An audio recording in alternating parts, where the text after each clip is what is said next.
जी वालेकुम सलाम। मेरी आवाज आ रही है आपको? Can you hear me?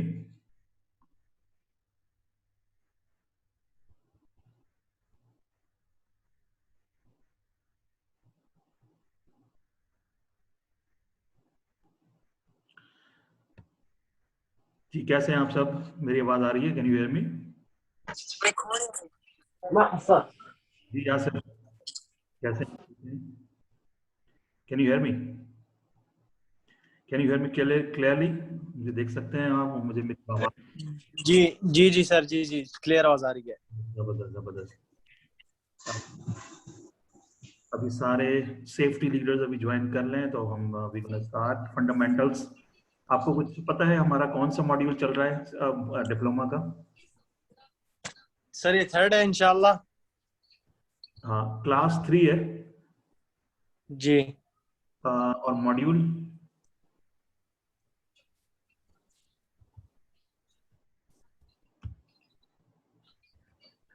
Module कौन सा है? I think so sir, third module है। थर्ड मॉड्यूल 1 है, class 3। Module 1। Okay okay. It's okay. Module 1, class 3, fundamentals। Fundamentals का मतलब यानी बेसिक्स। तो बेसिक्स पे हम बात कर रहे हैं और चलिए सबको इन कर देते हैं एक बार। जी ऑलराइट। सो आप सबको खुशामदीद। DOSH diploma in occupational safety and health, 1 year diploma, class 3, module 1, fundamentals in occupational safety and health. हम थर्ड क्लास नंबर 3 कंडक्ट करने जा रहे हैं online every week. Good news ये है कि मेरे घर पे अब मुझे ऑफिस में जाने की ज़रूरत नहीं है। लास्ट वीक आपको याद होगा कि मैंने ऑफिस से क्लास कंडक्ट की थी क्योंकि मेरे घर पे जो इंटरनेट था बड़ा स्लो था। बट अब घर पे लग चुका है और बड़ा ही फास्ट स्पीड और I am really enjoying that because 52 Mbps speed है और ये ऑप्टिक फाइबर ऑप्टिक इंटरनेट है। तो इसका एडवांटेज ये होगा कि घर से बैठे इस वक्त यहाँ पे रात के 10 बज रहे हैं, आपके साथ ये क्लास लाइव हो सकेगी। ठीक है जी। तो welcome all of you guys, all of you safety leaders. 1 year से health and safety diploma awarded by Sindh board of technical education, delivered at Safecon by Salahuddin Jauhar. Class 3 module 1 fundamentals in occupational safety and health. Alright.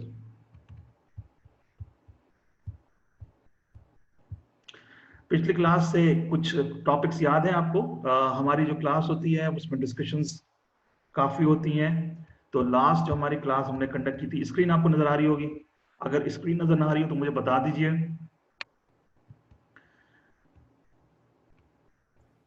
आ रही sir जी, नजर आ रही है screen. Okay जी, great great wonderful. Okay, Abdul Qadir आ गए हैं, इनको भी एडमिट कर लें। हमने ये बेसिक कॉन्सेप्ट्स पे बात करते हुए हम पहुंचे थे, कैरियर अपॉर्चुनिटीज़ पे भी बात कर ली थी हमने, याद होगा आपको। हेल्थ एंड सेफ्टी में क्या क्या अपॉर्चुनिटीज़ हैं अराउंड द वर्ल्ड, पाकिस्तान में आहिस्ता आहिस्ता बढ़ रही हैं। उसकी वजह यह है कि नए नए लॉज आ रहे हैं, नए नए कानून आ रहे हैं, तो अपॉर्चुनिटीज़ बढ़ रही हैं। ठीक है जी। कोई भी क्वेश्चन हो you can ask me, you can stop me. आज की हम जो क्लास है मैं थोड़ा कुछ I am feeling tired because अभी आज सारा दिन मैं एक के इलेक्ट्रिक की एक स्कैफोल्ड इंस्पेक्टर की ट्रेनिंग कंडक्ट करके आया हूँ ग्रिड स्टेशन पे। तो अभी कुछ देर पे ही पहले ही पहुंचा था, इस वजह से क्लास 9 बजे की बजाय 10 बजे हुई है। तो इसका जो यूजुअल टाइम हमारा 2 घंटे होता है एवरी वीक, हम इस 2 आवर्स नहीं कर सकेंगे, उससे थोड़ा शॉर्ट होगा, मे बी के 1 hour 1.5 hour. So let's see कि हम कब तक आज की क्लास को मैक्सिमम लेके जा सकते हैं। ऑलराइट जी। अच्छा, ये भी हमने कवर कर लिया था। ये कुछ याद है? एक क्वेश्चन था क्लास में, what is the difference between certificate and certification?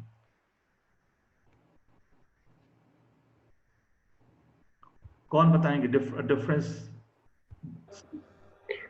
Ji ji sir, याद है याद है।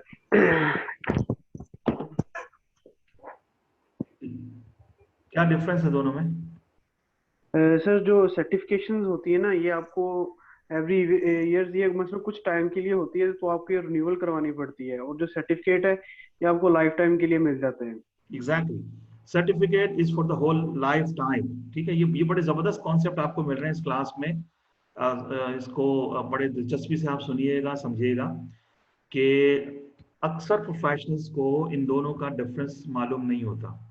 वो तमाम कोर्सेज को सर्टिफिकेशन कह रहे होते हैं, तमाम कोर्सेज को, कि भाई मैंने सर्टिफिकेशन ले लिया। पता चला उन्होंने तो जनाब एक सर्टिफिकेट कोर्स कंप्लीट किया था। ठीक है, तो डिफरेंस दोनों में ये अभी अगर हम बात करें इसकी डेफिनेशन के मुताबिक, तो सर्टिफिकेट आयुष निबॉश, ये दोनों सर्टिफिकेट्स हैं। सीएसपी, एएसपी, सीएसपी अमेरिकन जो सर्टिफिकेशन हैं, associate safety professional, certified safety professional. NFPA का एक और सर्टिफिकेशन है CFPS, certified fire protection specialist. ये सर्टिफिकेशन के जमरे में आते हैं। सर्टिफिकेशन आप करने के बाद अपने नाम के आगे लिख सकते हैं, इट्स सॉर्ट ऑफ लाइसेंस। आपको हर साल इसको मेंटेन करना होगा, पैसे देने होंगे हर साल, और CPD points, continuous professional development points maintain करने होंगे, अदरवाइज आपका सर्टिफिकेशन कैंसिल हो जाएगा। जी अब्दुल कादिर, कोई सवाल आ रहा है आपसे, आपकी तरफ से? Abdul Qadir, you have raised your hands.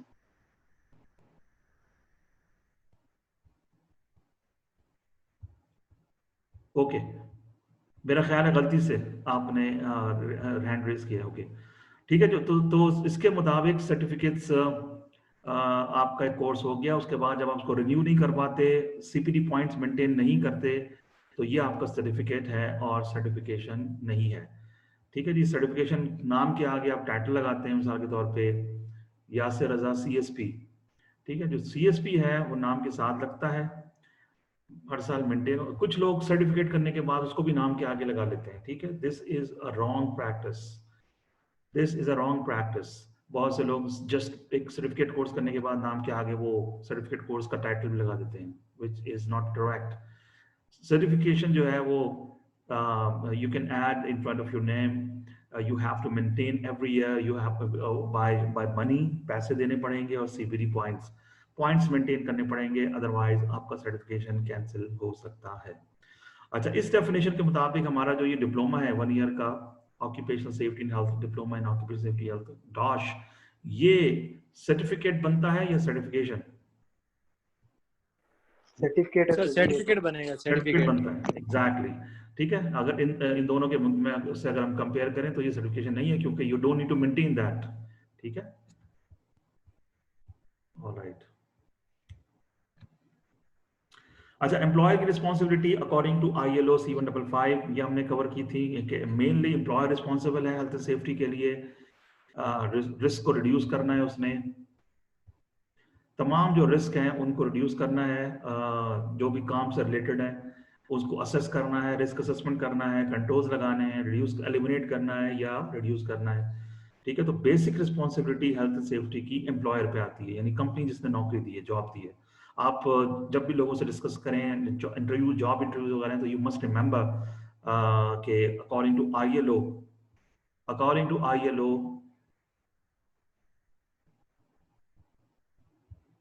International labour organisation का convention number C155 article 16, that places basic responsibility of health and safety on the shoulder of employer who is giving a job। ठीक है, यहाँ पे आर्टिकल 18 एक इसी C155 का article 18 ये moral responsibility या मॉरल ड्यूटी आयद करता है। आपके ख्याल में मॉरल रिस्पॉन्सिबिलिटी यानी अखलाकी जिम्मेदारी सेफ्टी की, वो किस पे होनी चाहिए, एम्प्लॉयर पे या एम्प्लॉय पे? अखलाकी जिम्मेदारी या मॉरल ड्यूटी? सर एम्प्लॉयर पे होनी चाहिए सर। जी, एम्प्लॉयर पे, very good, great. Moral duty का मतलब है अखलाकी जिम्मेदारी, एम्प्लॉयर पे सर। एम्प्लॉयर पे जिसने जॉब दी है। ठीक है, अब ये एक एंटिटी, बिजनेस एंटिटी होती है। फॉर एग्जांपल, आप रियाद मेट्रो में नौकरी कर रहे हैं तो रियाद मेट्रो एम्प्लॉयर है। ठीक है, आप पाकिस्तान में सूरती में नौकरी कर रहे हैं तो सूरती एम्प्लॉयर है। आप एग्रो में नौकरी कर रहे हैं तो एग्रो आपका एम्प्लॉयर है, तो एम्प्लॉयर की रिस्पॉन्सिबिलिटी बनती है एम्प्लॉयर के बिहाफ पे, एम्प्लॉयर की जगह जो उसके या तो मालकान या उसकी मैनेजमेंट, कानून उनसे आगे पूछता है। देखिए कुछ कंपनियों का सेटअप इस तरह से है कि या तो उसको कुछ कंपनियों को मालकान चला रहे हैं, यानी सेठ, इसको कहते हैं सेठ बिजनेस।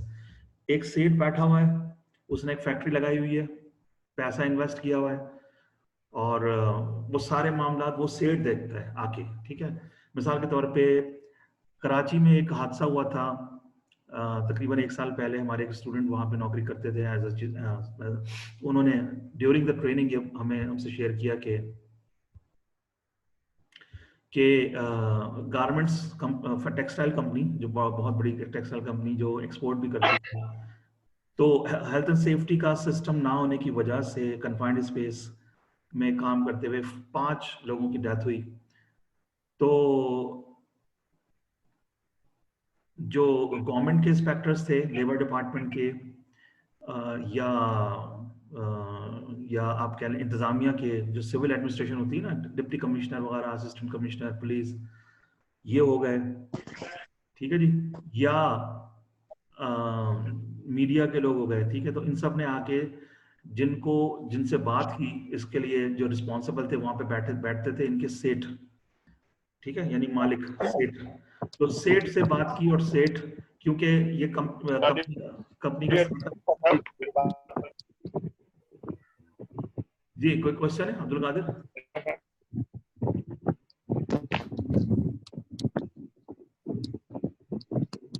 ये माइक्स म्यूट कर दें, माइक्स म्यूट कर दें।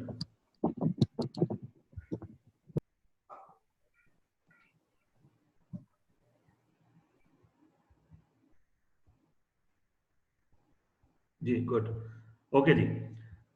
तो मैं आपसे ये बता रहा था कि ये ध्यान में रखिएगा, एम्प्लॉयर के सेटअप मेनली 2 तरह के होते हैं, या तो ऑनर सेठ या ऑनर, या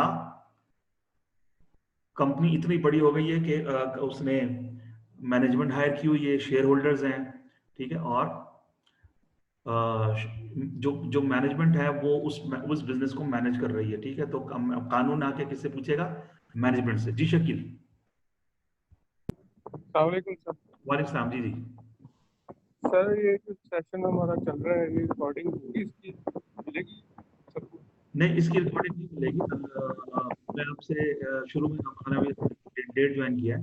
देखिए ये आप ख्याल में वो शकील वही ओशा के स्टूडेंट है? जी सर, मेरा फर्स्ट ईयर। हाँ, ये जो हमारी diploma in occupation safety and health Dash की क्लास है ना, ये सिंध बोर्ड डिप्लोमा की 1 ईयर का डिप्लोमा, ठीक है। इसको हम 100% लाइव कर रहे हैं। तो हम और इसकी जो रिकॉर्डिंग है वो इतनी बड़ी होती है कि इसको सेंड करना नामुमकिन है, ठीक है। तो आपकी जो ओशा की क्लास है वो अलग से हम कंडक्ट करेंगे मंडे या ट्यूसडे तक, नेक्स्ट वीक के शुरू में इंशाल्लाह हो रही अलग से, ओशा की अलग क्लास ठीक है, ठीक है। तो हमने बस आपको स्पेशली किया है ताकि एडिशनली आप जितनी इंफॉर्मेशन ले सकें सेफ्टी के बारे में, ठीक है, क्योंकि अभी आप नए हैं, तो उतना ज़्यादा आपका कॉन्फिडेंस बनेगा, आपका माइंड खुलेगा, माइंड ओपन होगा। तो जितने सवाल आप पूछ सकते हैं, यू आर ठीक है सर। अपने माइक्स माइक्स म्यूट कर दीजिए, माइक्स अपने इसका माइक ओपन है जी। ये बखालो शकील आपका, इसको जरा म्यूट कर दें। जब आपने कोई क्वेश्चन पूछना हो, only on that time, only in that case you just unmute your mic and you can ask your question, ठीक है। क्वेश्चन जितने चाहे पूछें। देखिए हमारी जो क्लास है वो रिवायती 1 वे क्लास नहीं है कि बस मैं स्लाइड पढ़ता जाऊंगा और आप बस खामोश हो के बस, और उसके बाद टाइम पूरा हुआ और घर जाएं। जितने ज्यादा सवाल पूछना चाहें पूछें, क्योंकि सवाल पूछेंगे, सवाल पूछना ही सबसे बेस्ट प्रैक्टिस है, और सवाल पूछना भी एक आर्ट है। Good question is half knowledge, ठीक है। Good question is half knowledge. जितना अच्छा सवाल करेंगे अकॉर्डिंग टू टॉपिक जो चल रहा है, ठीक है, उससे दूसरों को भी फायदा होगा और आपका भी कॉन्सेप्ट क्लियर होगा। ठीक है जी, clear? Right right sir right. तो इस जो मैं लेक्चर दे रहा हूँ, ठीक है, ये उसको तवज्जो से सुने, उसमें कोई कोई क्वेश्चन, कोई कंफ्यूजन आता है, उसको दिमाग में आपको क्लैरिटी होनी चाहिए। टॉपिक ये चल रहा है कि हेल्थ एंड सेफ्टी, सेफ्टी की बेसिक रिस्पॉन्सिबिलिटी एम्प्लॉयर के ऊपर है। ठीक है जी। अकॉर्डिंग टू आईएलओ, आईएलओ क्या है? International labour organisation. अब ये है क्या? ये अक़वाम मुत्तहिदा यानी यूनाइटेड नेशंस का इदारा है। यूनाइटेड नेशंस, दुनिया के तमाम मुल्क उसके मेंबर हैं यूनाइटेड नेशंस के। ठीक है, अक़वाम मुत्तहिदा ग्लोबल इदारा है। उसने ये बॉडी बनाई है लेबर राइट्स के लिए, पूरी दुनिया में लेबर के राइट्स को प्रोटेक्ट करने के लिए। ठीक है, तो क्योंकि safety, health and safety, occupational health and safety, ये इसी डोमेन में आती है, लेबर आईएलओ के डोमेन में आती है। तो आईएलओ ने हेल्थ एंड सेफ्टी के बारे में, इससे रिलेटेड कन्वेंशंस मुनक्किद किए हैं। पाकिस्तान भी आईएलओ का मेंबर है, दुनिया के तकरीबन तमाम मालिक इसके मेंबर हैं, सिग्नेटरी हैं, साइन किए उन्होंने। तो इसने कन्वेंशंस मुनक्किद किए हैं और रिकमेंडेशंस दी हैं। इसके जो कन्वेंशंस हैं वो सी, ये किसी जिस क्लॉज के आगे सी लगा होगा उसका मतलब है कन्वेंशन की बात हो रही है। जिस क्लॉज से पहले आर लगा होगा उसका मतलब है रिकमेंडेशन की बात हो रही है। ठीक है, कन्वेंशन से क्या मुराद है आपकी? सबको क्लियर है? आईएलओ के कन्वेंशंस,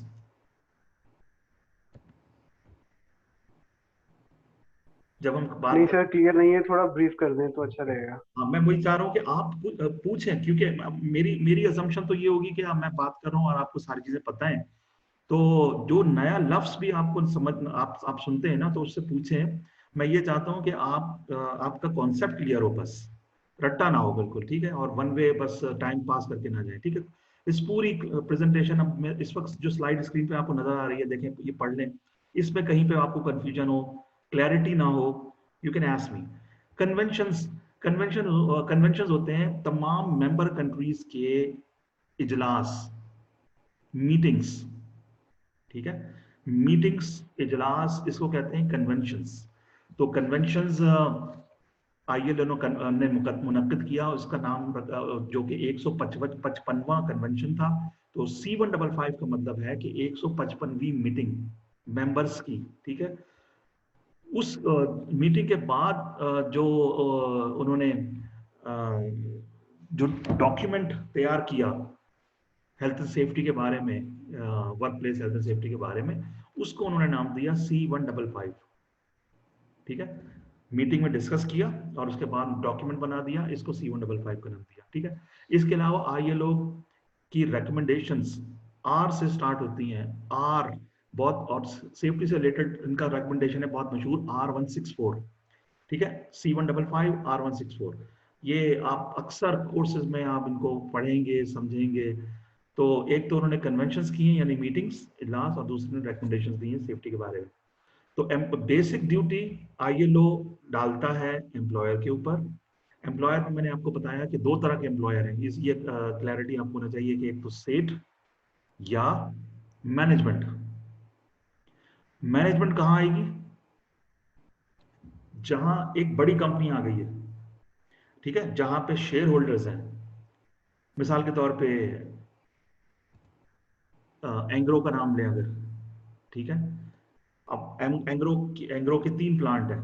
एंग्रो केमिकल्स ले लें, एंग्रो फर्टिलाइजर कह लें, एंग्रो वो पैक कह लें। ठीक है, अब तीनों तीनों प्लांट्स पे जो मैनेजमेंट बैठी है वो एम्प्लॉय है कानून की नजर में। हादसा होगा, कानून आके उनसे बात करेगा कि आपकी ड्यूटी थी, आपने क्या किया। ठीक है जी, क्लियर? जी सर, क्लियर है, आगे चलेगा। इसमें एक बड़े काम का वर्ड है रीजनेबली प्रैक्टिकेबल, नंबर 2 में। कानून कानून एम्प्लॉयर से ये कहता है कि तमाम जो रिस्क उनके वर्क प्लेस पे आ रहे हैं उसको असेस करेंगे और उसको रिड्यूस करेगा एम्प्लॉयर, रीजनेबली प्रैक्टिकेबल हद तक। इसका कॉन्सेप्ट क्लियर होना बहुत जरूरी है। आपके जहन में क्या आता है? कौन किसी क्लियर है इसमें? रीजनेबली प्रैक्टिकेबल से क्या मुराद है? जी सर, यही है ना रिजर्वेबल, मसलन क्योंकि हमें काम तो करना ही है ना, तो हम एलिमिनेट तो कर नहीं सकते। तो एम्प्लॉयर की जिम्मेदारी होती है कि जिस हद तक मुमकिन हो सके रिस्क को खत्म कर दिया जाए, एक्सलेंट एक्सलेंट। ताकि उसका काम भी चलता रहे और रिस्क भी कम हो जाए। Exactly, very right. देखिए सेफ्टी का मतलब ये नहीं है कि काम बंद कर दिया जाए, ठीक है। Minimum minimum controls, minimum controls के साथ जो रिस्क है उनको रिड्यूस करना है, ठीक है। क्योंकि जब तक सांस है रिस्क है, जब तक सांस है रिस्क है। तो इसका ये मतलब नहीं है कि आप सांस बंद कर दें, सांस तो चल रही है तो रिस्क है, ठीक है। तो रिस्क को मैनेज करें। मैनेज करने का मतलब रीजनेबल प्रैक्टिकेबल, लाजमी नहीं है कि आप रिस्क को एलिमिनेट कर दें। 100% सेफ्टी तो आपको मिलेगी एलिमिनेशन से, लेकिन हर केस में एलिमिनेशन पॉसिबल नहीं है। तो रिस्क को रिड्यूस करें रीजनेबली प्रैक्टिकेबल हद तक, यानी कोई ना कोई कंट्रोल जरूर लगाएं, कोई ना कोई कंट्रोल जरूर लगाएं। वो कंट्रोल कोई भी हो सकता है, लाजमी नहीं उसमें पैसा इन्वॉल्व हो। देखें आप सब लोगों के काम की बात है एज अ सेफ्टी प्रोफेशनल, चाहे आप किसी भी कैपेसिटी में इस वक्त हैं या फ्यूचर में जाके काम करेंगे, company loves those professionals who assist them in manage risk with the lowest cost। कम से कम कॉस्ट और एनर्जी में अगर आप उनको कंट्रोल सजेस्ट करके देते हैं और कि भाई इससे रिस्क कम होता है, मिसाल के तौर पे ट्रेनिंग, मिसाल के तौर पे ट्रेनिंग, ठीक है। आप वहीं पे काम कर रहे हैं as a safety officer, safety manager, तो एक होता है ना in house training, on site training या इंटरनल ट्रेनिंग, ठीक है। ये तो आप खुद डिलीवर कर सकते हैं। ये आप असेस करें कि भाई कहाँ कहाँ ट्रेनिंग की नीड्स हैं हमारे वर्कर्स को, आप वहां पे सैलरी ले रहे हैं, ठीक है। एक तो ये कि बाहर से ट्रेनर बुलाएं, दूसरा ये है कि कंपनी के बाहर से बुलाएं, या आप खुद एक स्केड्यूल बनाएं, शेड्यूल बनाएं और आप देखें। फॉर एग्जांपल आप एक ग्रिड स्टेशन की साइट पर हैं जहाँ पे कंस्ट्रक्शन हो रही है, ठीक है। एग्जाम्पल बता रहा हूँ आपको, आप वहाँ पे सेफ्टी ऑफिसर हैं तो आपका स्केड्यूल होना चाहिए कि भाई यहाँ पे सिविल वर्क हो रहा है, यहाँ पे इस वक्त मैकेनिकल वर्क हो रहा है, स्कैप होल्डिंग हो रही है, यहाँ पे ड्राइविंग हो रही है, इन सब का यहाँ पे टेम्परेचर के इशूज हैं, ठीक है, यहाँ पे वेदर कंट्रोल के इशूज हैं, इन सब पे मैं अवेयरनेस के लिए ये मेरी मैं, तो जाहिर है एक ट्रेनिंग एक कंट्रोल है ना, और इस पे पैसे भी नहीं लगे अलग से, आपने कंट्रोल लगा दिया। कंट्रोल लगने से कुछ ना कुछ तो रिस्क कम हुआ ना, खत्म नहीं हुआ लेकिन कुछ ना कुछ तो। रीजनेबली प्रैक्टिकेबल हद तक तमाम रिस्क को रिड्यूस करना ये एम्प्लॉयर की ड्यूटी बनती है, ठीक है। जिस हद तक भी आप उनको कंपनी को हेल्प कर सकते हैं, आपने डॉक्यूमेंटेशन कर दी, सेफ सिस्टम ऑफ वर्क लगा दिया, परमिट टू वर्क लगा दिया, ठीक है। एडमिनिस्ट्रेटिव कंट्रोल इनको कहते हैं। जब हम कंट्रोल्स को पढ़ेंगे ना तो आपको इसमें फिर सब चीजें क्लियर होंगी कि there are so many types of control.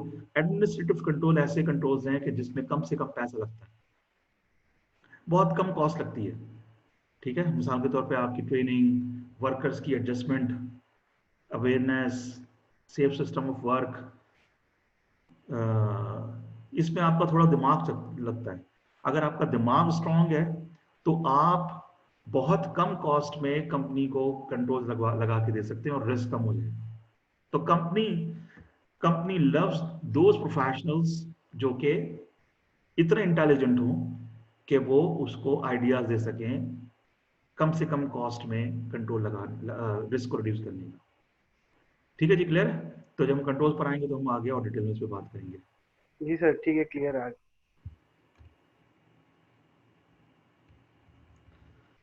अच्छा, इसके साथ फिर एम्प्लॉय की रिस्पॉन्सिबिलिटीज बनती हैं। हमने वो तो डिस्कस कर ली एम्प्लॉयर की। एम्प्लॉय की रिस्पॉन्सिबिलिटी क्या बनती है, ठीक है। ये क्योंकि क्या सारी ड्यूटीज एम्प्लॉयर की हैं, एम्प्लॉय की कोई ड्यूटी नहीं है। एम्प्लॉय की ड्यूटी क्या क्या होनी चाहिए कि सबसे पहले तो ये कि कंपनी ने जो पॉलिसीज बताई हैं, एसओपीज बताए हैं, प्रोसीजर्स बताए हैं, उन सबको फॉलो करना, कंप्लाई करना। नहीं करेगा तो एम्प्लॉय लायबल है, ठीक है, एम्प्लॉय रिस्पॉन्सिबल है, ठीक है। अगर कोई हादसा एम्प्लॉय की गलती से होता है तो एम्प्लॉयर लायबल नहीं है और एम्प्लॉय किसी भी किस्म का क्लेम नहीं कर सकता। मिसाल के तौर पे कंपनसेशन क्लेम, ठीक है। कंपनसेशन क्लेम ये क्या चीज होती है, सुनिए आपने, क्या है ये कंपनसेशन क्लेम? जी सर, सुना है। जी, मैं चाहूंगा कि क्लास में और भी स्टूडेंट्स हैं, मुझसे अगर आपने नहीं सुना तो आस्क मी, सुना है तो बताएं। जी आदिल। सर ये है कि अगर एक कोई जो इम्प्लाई है वो अनसेफ काम कर रहा है, ठीक है जी, उसने जो है ना ड्यूरिंग अनसेफ काम करते हुए उसको कोई इंजरी हो जाती है या उसका कोई बॉडी का कोई पार्ट्स डैमेज हो जाता है, तो और वो अगर वो कंपनी के खिलाफ क्लेम करेगा तो वो उसको कंपनसेशन नहीं मिलेगी। कंपनी कहेगी कि हमने रूल एंड रेगुलेशन लगाए थे कि आप प्रॉपर पीपी यूज करें, आपने पीपी यूज नहीं किए, अनसेफ काम कर रहे थे, आप जो है ना वो इस कंपनसेशन के जो है ना एबल नहीं है।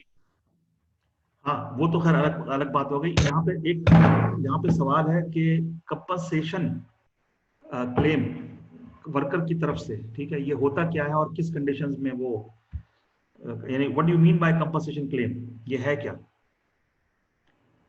ये सवाल है, ठीक है। और ये हर एक को क्लियर होना चाहिए, ठीक है जी। हम बारी बारी सबसे पूछते हैं जी। अमार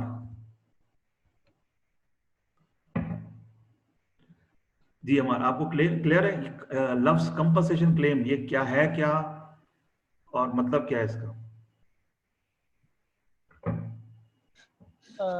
जी सर क्लियर है ये। हेलो, जी आवाज आ रही है?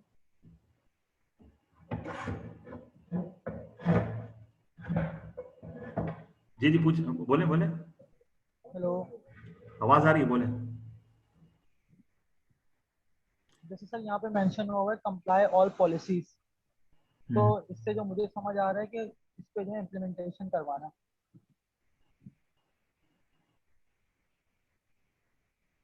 नहीं, आपकी बात समझ में नहीं आई क्या? मैं कह रहा हूँ जैसे कि यहाँ पे मेंशन हुआ है कंप्लाई ऑल पॉलिसीज, तो इससे जो मुझे समझ आ रहा है इसका मतलब ये है कि जो इम्प्लीमेंटेशन करवाना है, जो भी पॉलिसीज है, रूल्स एंड रेगुलेशंस बनाए जाते हैं उनके ऊपर इम्प्लीमेंटेशन करवाना। No no no no no, मैं चाहता हूँ कि इस वक्त जो क्लास में मौजूद तमाम स्टूडेंट्स को बिल्कुल इन रियलिटी बिल्कुल क्लियर हो, not just as a formality आप क्लास में शरीक हो, बल्कि कॉन्सेप्ट क्लियर हो जी। नैयर सादिक,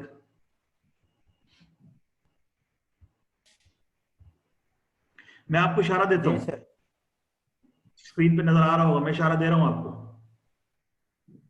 सर मैं थोड़ा एक्सप्लेन कर देता हूँ। हाँ हाँ, बिल्कुल कंपनसेशन अमाउंट होती है कि लाइक दैट, ये ना कंपनी की तरफ से फिक्स नहीं होती। जी। मान के चलो ये डिपेंड ऑन सिचुएशन होता है। मान के चलो कंपनी ने ये नहीं कहा होता कि आपकी टांग टूटेगी तो आपको 5 लाख मिलेगा, 10 लाख मिलेगा। ये वो अमाउंट पे होती है जो कंपनी वर्कर को देती है जब कोई मसलन कोई अनप्लान्ड इवेंट हो जाए। मान के चलो कि प्लान नहीं था, एक्सीडेंट हो गया, तो उसके नतीजे में वर्कर को जो कंपनी पे करेगा पैसा, वो होता है कंपनसेशन। इसकी अमाउंट कोई फिक्स नहीं होती, मतलब ऑलरेडी फिक्स नहीं होती, ये एज पर सिचुएशन पे की जाती है। यहाँ पे क्वेश्चन नहीं, आपकी अंडरस्टैंडिंग बहुत जरूरी है। क्या ये पैसे कंपनी ऑटोमेटिक पे करेगी एम्प्लॉय को? नहीं सर, ये insurance through insurance sir in insurance case of होती है ना, इमरजेंसी और एनी इंश्योरेंस के इंसिडेंट। अगेंस्ट पेमेंट नो मिलती नो है नो नो इससे। No no no no no no no no no, insurance बिल्कुल एक अलग। ये आर्टिकल्स होते हैं ना, आर्टिकल से रिलेटेड कंपनी ही पे करती है, ये ना इंश्योरेंस कंपनी लाइक दैट, इसमें कुछ ज्यादा इन्वॉल्वमेंट नहीं नो होती। No no no no no no no, insurance बिल्कुल एक अलग कहानी है, इंश्योरेंस बिल्कुल अलग चीज है, इंश्योरेंस नहीं है ये। This is sir not. In case of any emergency और इंसिडेंट, कोई जो मतलब एम्प्लॉई है, अगर उसका साथ कोई इंसिडेंट हो जाए तो वो अपना जो क्लेम वगैरह है करने के लिए, यस, मुआवजा वगैरह लेने के लिए। okay, great discussion. Okay, I would like to sum up all that. Compensation claim work place पे, साइट पे हादसे की सूरत में, इंजरी या डेथ काम के दौरान, ठीक है, काम करते हुए अगर कोई इंजरी या डेथ हो गई तो ऑटोमेटिक नहीं होगा। वर्कर के घर वाले या वो खुद वर्कर अगर जिंदा है तो कोर्ट में केस करता है कंपनी के ऊपर, सिविल कोर्ट में, सिविल अदालत में, कि भाई मैं कंपनी की गलती की वजह से जख्मी हुआ, या उसके घर वाले के भाई हमारा बंदा मर गया, हमें कंपनी से पैसे दिलाए जाए कंपनसेशन के लिए, ठीक है। केस होता है, केस होने के बाद केस चलता है, कोर्ट में कंपनी के नुमाइंदों को भी बुलाया जाता है, डिस्कशन चलती है, एम्प्लॉय और यूनियन के लोग उसको प्रूफ करते हैं कि भाई कंपनी की गलती से हुआ। लेकिन अगर कंपनी ने प्रूफ कर दिया कि हादसा एम्प्लॉय की गलती से हुआ, हमने सारे कंट्रोल लगाए थे, ठीक है, एज पर लॉ बात कर रहा हूं, ठीक है, तो केस खारिज हो जाएगा, 1 रुपया भी नहीं मिलेगा। 1 रुपए भी नहीं मिलेगा अगर कंपनी ये प्रूव कर दे। ठीक है, कंपनसेशन ये है, ये बड़े काम का पॉइंट है, इसकी समझ बहुत जरूरी है आपको। ठीक है, इंश्योरेंस के पैसे वो अलग हैं। इंश्योरेंस का हर एम्प्लॉय इंश्योर्ड होता है। ठीक है, वो उसकी सैलरी से कट रहे होते हैं, और खुदा न खास्ता डेथ की सूरत में इंश्योरेंस कंपनी से पैसे वो ऑटोमेटिक पे होते हैं, एक्सीडेंटल डेथ। ठीक है, वो काम पे हादसे की सूरत में, डेथ या इंजरी की सूरत में इंश्योरेंस कंपनी पे करेगी आपको, वो ऑटोमेटिक है। लेकिन कंपनसेशन ऑटोमेटिक नहीं है।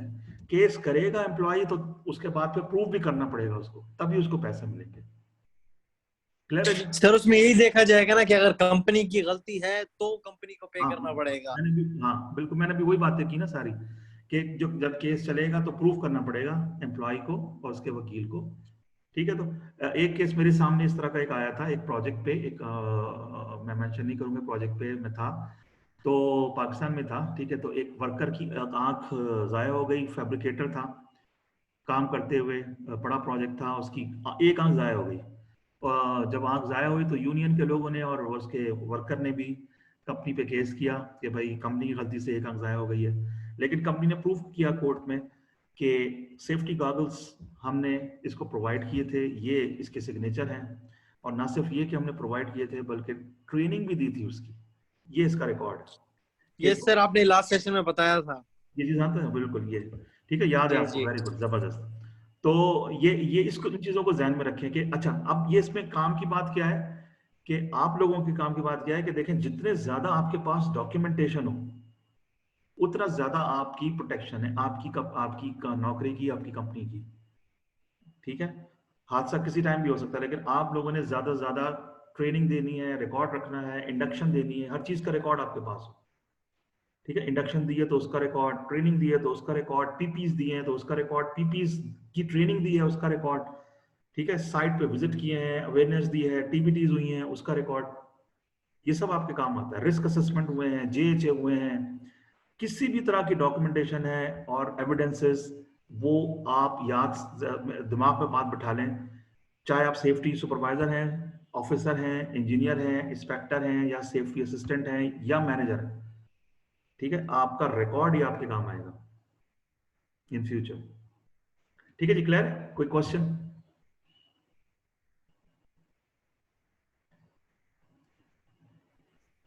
जी सर, हो गया, क्लियर हो गया।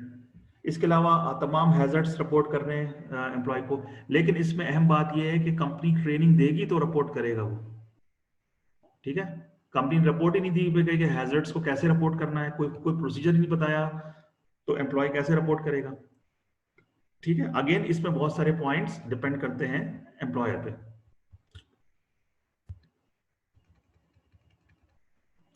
फिर आ जाते हैं हम वेलफेयर फैसिलिटीज पे। वेलफेयर फैसिलिटीज से आपकी क्या मुराद है? वेलफेयर, क्या वेलफेयर भी सेफ्टी का हिस्सा है? जी सर, ये पार्ट जी ऑफ सर। मसलन सेफ्टी ही है। वेलफेयर में क्या रहता है ना कि मतलब वर्क प्लेस पे वर्कर को मसलन अकोमोडेशन देना, उनका खाना देना, रेस्ट शेल्टर, उनके कपड़े वॉश करने, पानी मतलब पानी पीना, ये सब वेलफेयर फैसिलिटीज भी क्या आ जाती है जो कि एम्प्लॉयर अपने एम्प्लॉय को देता है। Excellent, great, wonderful. जैसे अब मैं अगर आपसे सवाल करूं कि मिसाल के तौर पे आप एक पावर प्लांट की कंस्ट्रक्शन साइट पर हैं, ठीक है, यहाँ पे क्या क्या वेलफेयर फैसिलिटीज होनी चाहिए? सर मसलन साइट पे वेलफेयर में एक तो वर्कर का रेस्ट शेल्टर, दूसरा चेंजिंग रूम, थर्ड उसका मसलन सिटिंग एरिया, चौथा उसका खाना खाने की जगह, और खाना खाने की जगह, और इसके अलावा मसलन रेस्ट शेल्टर तो ऑलरेडी मैं बोल दिया।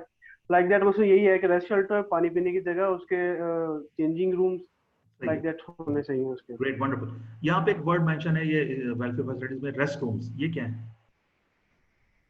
सर जैसे अभी मान के चलिए जीसीसी में अभी क्या है ना, 3 घंटे की मिड डे ब्रेक्स होती है, क्योंकि गर्मी बहुत ज्यादा होती है ना, तो जब काम ऑफ होगा तो वर्कर कहाँ जाएंगे, तो उसके लिए उनके लिए रेस्ट शेल्टर बनाए जाते हैं ताकि वो 3 घंटे आपके आराम से गुजार सके। वो ऐसे एक शेल्टर बड़े बड़े बना दिए जाते हैं ना। Good good. नहीं, वो रेस्ट शेल्टर अलग होता है, ये रेस्ट रूम ये क्या है? ये बड़ा इंटरेस्टिंग है, मैं जरा आपकी नॉलेज को बढ़ाने के लिए मैंने यहाँ पे वर्ड डाले। रेस्ट रूम सर जो उसके मतलब फाइनल अकोमोडेशन होते हैं जहाँ पे वो रात को जाके रेस्ट करते हैं, यस मतलब सर। टॉयलेट्स होते हैं सर, टॉयलेट्स को कहते हैं रेस्टरूम। एग्जैक्टली, ये दिस मींस टॉयलेट्स, ठीक है। ये नया वर्ड शायद आपकी नॉलेज में आया, ठीक है। ये बेसिकली अमेरिका से आया ये चीज। मैं भी जब पहली बार अमेरिका गया तो मैंने उनसे, मैं एक होटल में मेरी ट्रेनिंग थी, तो मैंने कहा कि भाई टॉयलेट हमारा कहाँ है, उनको नहीं पता था किसी को। तो मैं वो फिर बड़ी मुश्किल से मैंने बताया भाई मैंने टॉयलेट जाना है, ठीक है। तो क्या मुझे फिर वो जो रिसेप्शनिस्ट ने कहा, एक लेडी रिसेप्शनिस्ट थी, उसने कहा कि यू मीन रेस्ट रूम्स। मैंने कहा भाई मैं रेस्ट का इस वक्त क्या करूंगा, आई डोंट नीड रेस्ट। ठीक है। तो उसके बाद बड़ी मुश्किल बात समझ में आई कि रेस्ट रूम कहा जाता है यूएस में इसको, ठीक है। तो रेस्ट रूम्स यहाँ पे मुराद है टॉयलेट्स, ठीक है जी। वो जो आराम के कमरे, वो आप रेस्ट शेल्टर उसको नाम दे सकते हैं, ठीक है। ये सऊदीया में आपको ये जो लोग नौकरी कर रहे हैं सऊदीया में, उनको आइडिया होगा ये, क्योंकि वहाँ पे ये यूएस के हवाले से चीज़ें काफ़ी वहाँ पे चलती हैं। अच्छा, इसके अलावा cafeteria, laundry, clean drinking water, soap, sanitiser, washing, hand washing facility, ये सब मतलब जितनी ज़्यादा मैक्सिमम आप प्रोवाइड कर सकते हैं अकॉर्डिंग टू नीड, ठीक है। वो आपने खासतौर पे पीने का पानी, गर्मियाँ हैं, गर्मियों में पीने का पानी, नींबू पानी, ये सब आपकी उसकी वेलफेयर फैसिलिटीज़ में आती हैं, ताकि वो सुकून से अपना काम कर सके, उस पर तवज्जो दे सके, ठीक है जी। ओके जी, ऑल राइट, ठीक है। अब बड़ी इंटरेस्टिंग डिस्कशन यहाँ पर है। दो तरह की सेफ्टी होती है, प्रोएक्टिव सेफ्टी और रिएक्टिव सेफ्टी, दोनों में क्या फर्क है, मैं चाहूंगा कि सारे लोग डिस्कस करें और अपना अपना आइडिया दें। सर ये जो प्रोएक्टिव सेफ्टी होती है ना, मसलन ये कोई भी हादसा होने से पहले के मेजरमेंट्स होते हैं, ठीक है ना।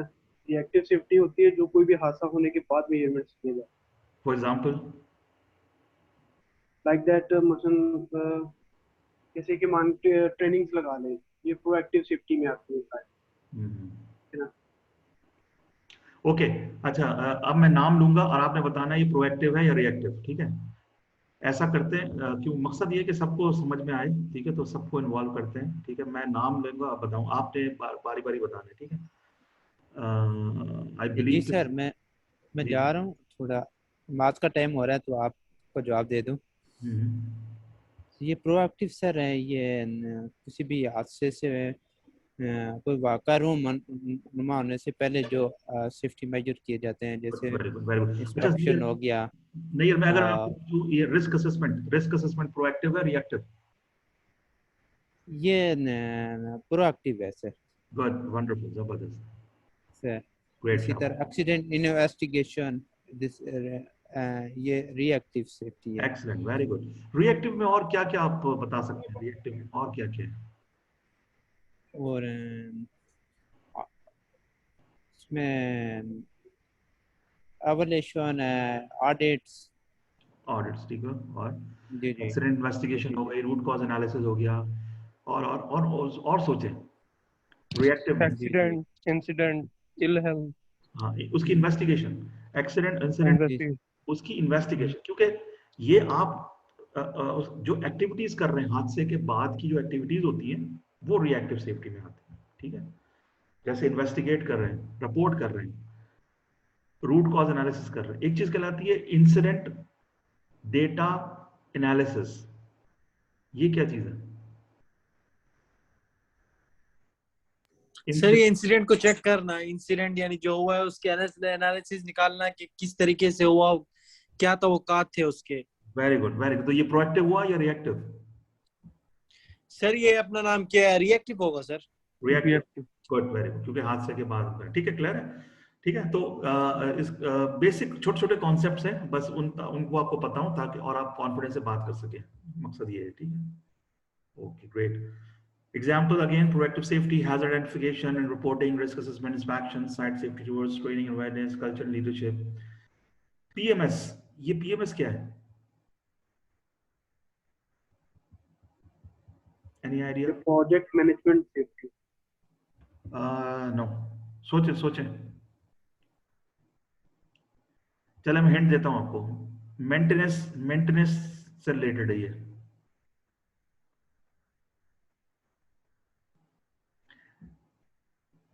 देखिए, एक तो मेंटेनेंस होती है हादसे के बाद, गाड़ी रोड पे थी, हादसा करके आ गई तो जाहिर है वर्कशॉप में जाएगी, ठीक है,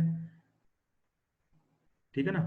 और एक और टाइप की मेंटेनेंस होती है गाड़ियों की या मशीनरी की। Yes, preventing maintenance system. Yes, excellent. Preventive maintenance is casual या शेड्यूल, ठीक है, ये है PMS, preventive maintenance is casual, ठीक है जी।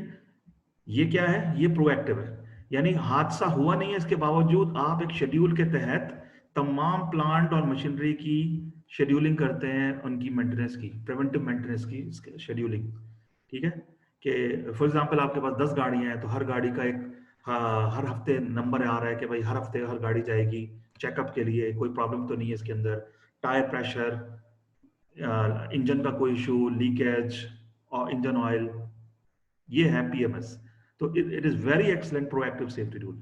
इसके अलावा रूटीन की audits, TBT, tool work stocks, periodic safety meetings, safety awards and rewards, ठीक है। और आप trainings, internal trainings, external trainings, it's a long list, ठीक है, इट्स अ लॉन्ग। और कुछ और ऐड कर सकते हैं इसके अलावा?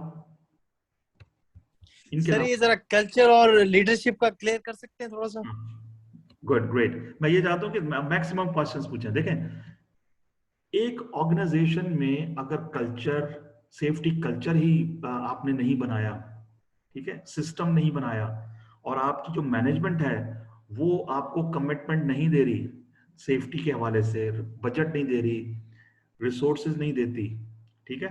जब मैनेजमेंट कहती है कि भाई हमें सेफ्टी नहीं चाहिए, काम चाहिए, सेफ्टी खल्ली बल्ली शुगल, ठीक है, ठीक है, काम काम चाहिए, सेफ्टी खल्ली वाली। अगर कोई बंदा जख्मी होता है, नो प्रॉब्लम, काम काम नहीं रुकना चाहिए, प्रोडक्शन नहीं रुकना चाहिए, काम ऑपरेशंस नहीं रुकना चाहिए, ठीक है। जब टॉप मैनेजमेंट इस तरह का मैसेज देती है, ठीक है, तो किस तरह नीचे फिर किस तरह का मैसेज जाएगा? जो सुपरवाइजर और मैनेजर हैं वो वर्कर्स को क्या मैसेज देंगे? वो भी यही मैसेज देंगे जो टॉप मैनेजमेंट ने दिया है, ठीक है। बजट भी कम आएगा, ठीक है, यानी पैसे भी कम एलोकेट होंगे। आपको मिसाल के तौर पे फायर प्रोटेक्शन सिस्टम लगाना है, कंपनी पैसे नहीं दे रही, कोई जरूरत नहीं है, ठीक है जी। तो इससे क्या होगा कि कल्चर का मतलब क्या है, इसको हम आगे डिटेल में भी बात करेंगे जो हमारे मॉड्यूल्स, ये तो जो बेसिक चल रहे हैं ना, कल्चर का मतलब क्या है, पहले तो इसको समझें। आपकी कल्चर से आप क्या समझते हैं, कल्चर है क्या? कल्चर बात कर रहा हूँ, सेफ्टी कल्चर नहीं, सिर्फ कल्चर। कल्चर सर जैसे कि मैं, मेरे हिसाब से तो यानी आप किस उसमें रह रहे हैं, यानी आपके आसपास के लोग कैसे हैं। हाँ, और कोई स्टूडेंट? जी जी, आबिद अली। कल्चर,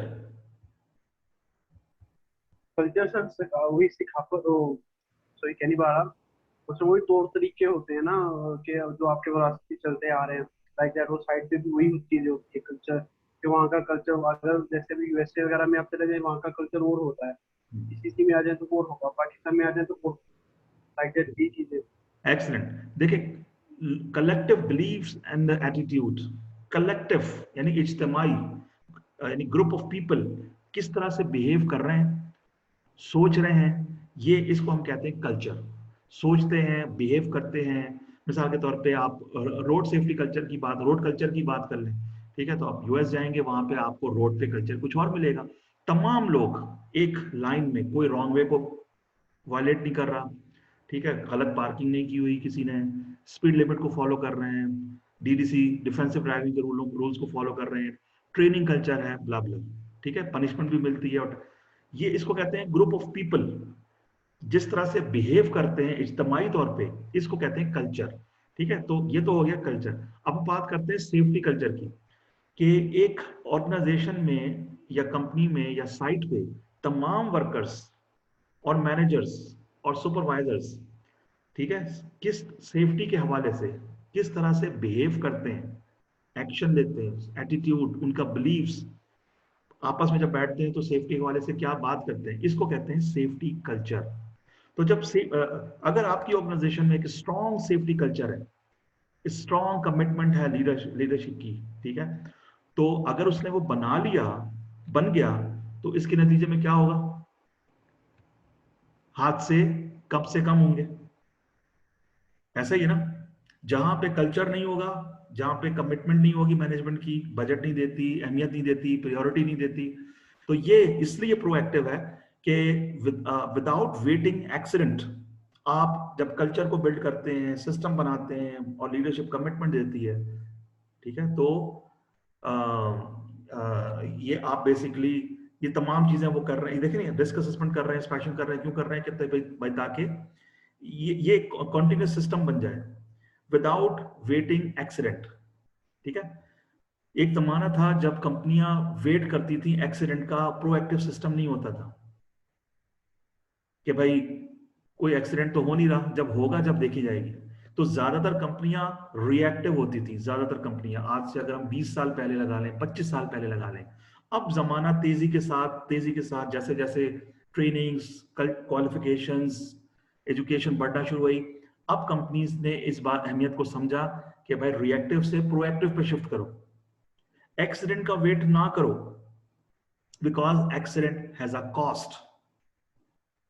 ऐसा ही है ना, हर एक्सीडेंट की एक कॉस्ट है, ठीक है, इसको भी हम डिटेल में पढ़ेंगे, क्या क्या कॉस्ट होती है उसकी, डायरेक्ट कॉस्ट है, इनडायरेक्ट कॉस्ट है, हर एक्सीडेंट की एक कॉस्ट है, तो जितने ज्यादा एक्सीडेंट उतनी ज्यादा कॉस्ट, ठीक है।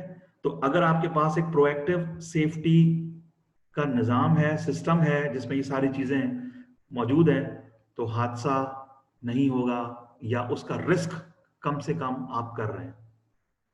क्लियर है जी?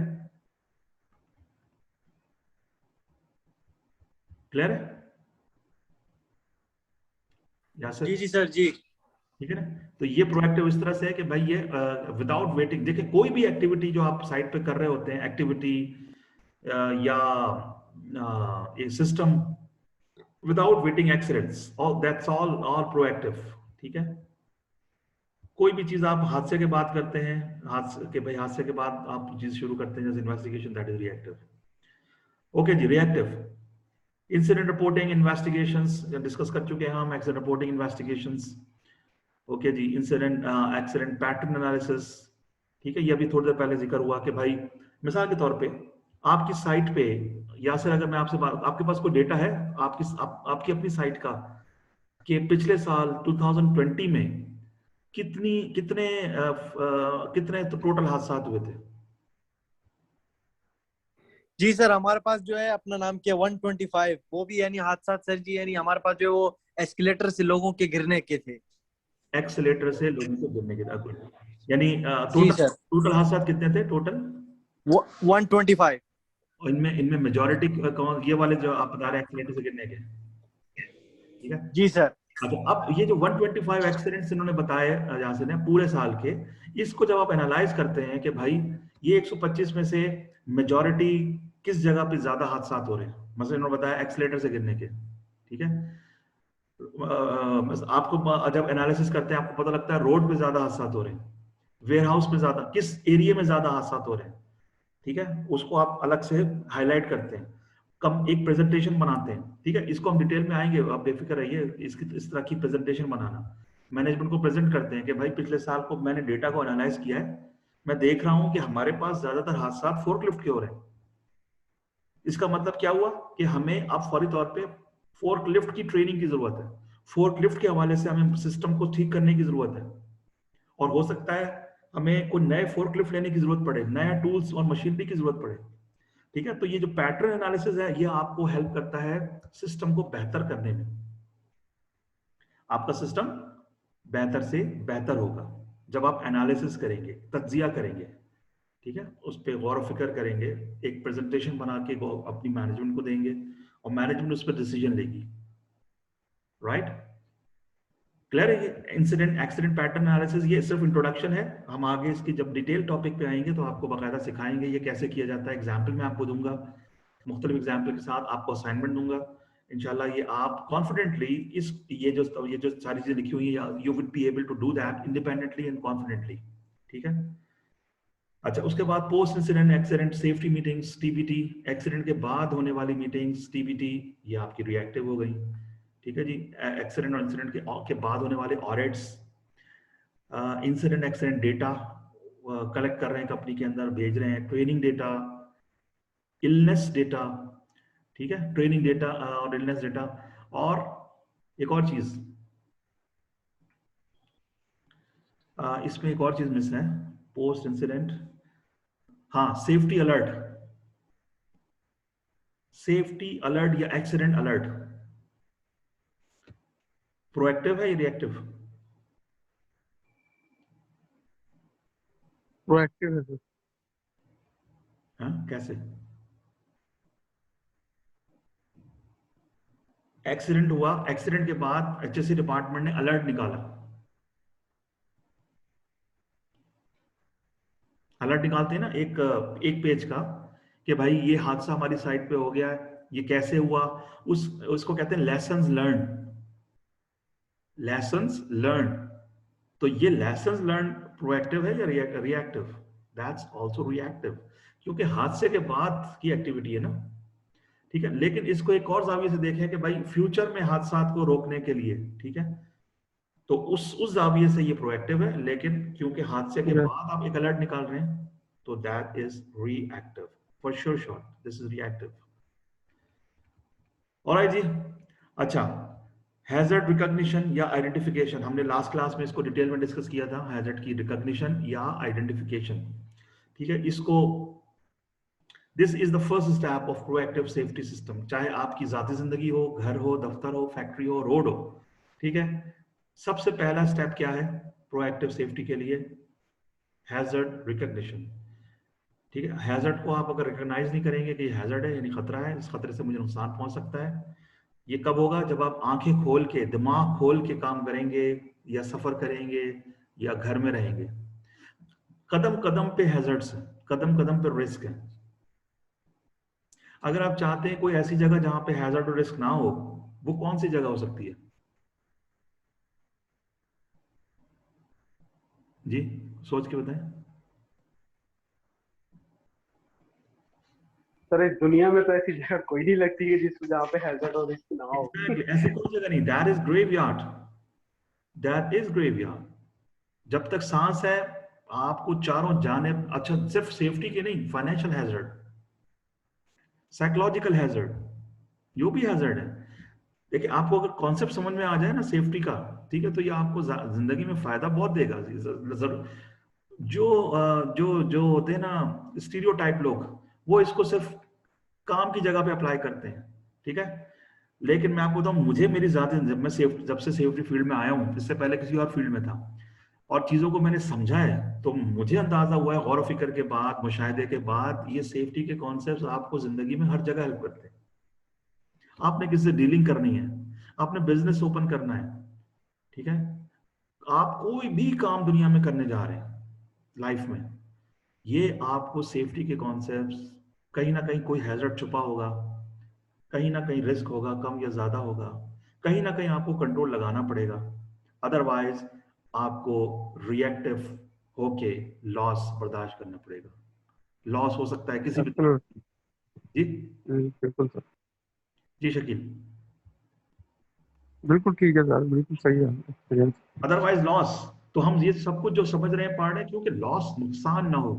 नुकसान सिर्फ ये नहीं कि कुछ चोट लगना साइड पे, तो उससे निकल आए, ठीक है। पूरी जिंदगी को देखें, घर पे फाइनेंशियल पैसों का लॉस भी हो सकता है आपको, साइकोलॉजिकल लॉस भी हो सकता है, नफसियाती तौर पे लॉस भी हो सकता है, ठीक है। डीलिंग में आप बड़ा बड़ा बहुत केयरफुल हो जाएंगे, ठीक है।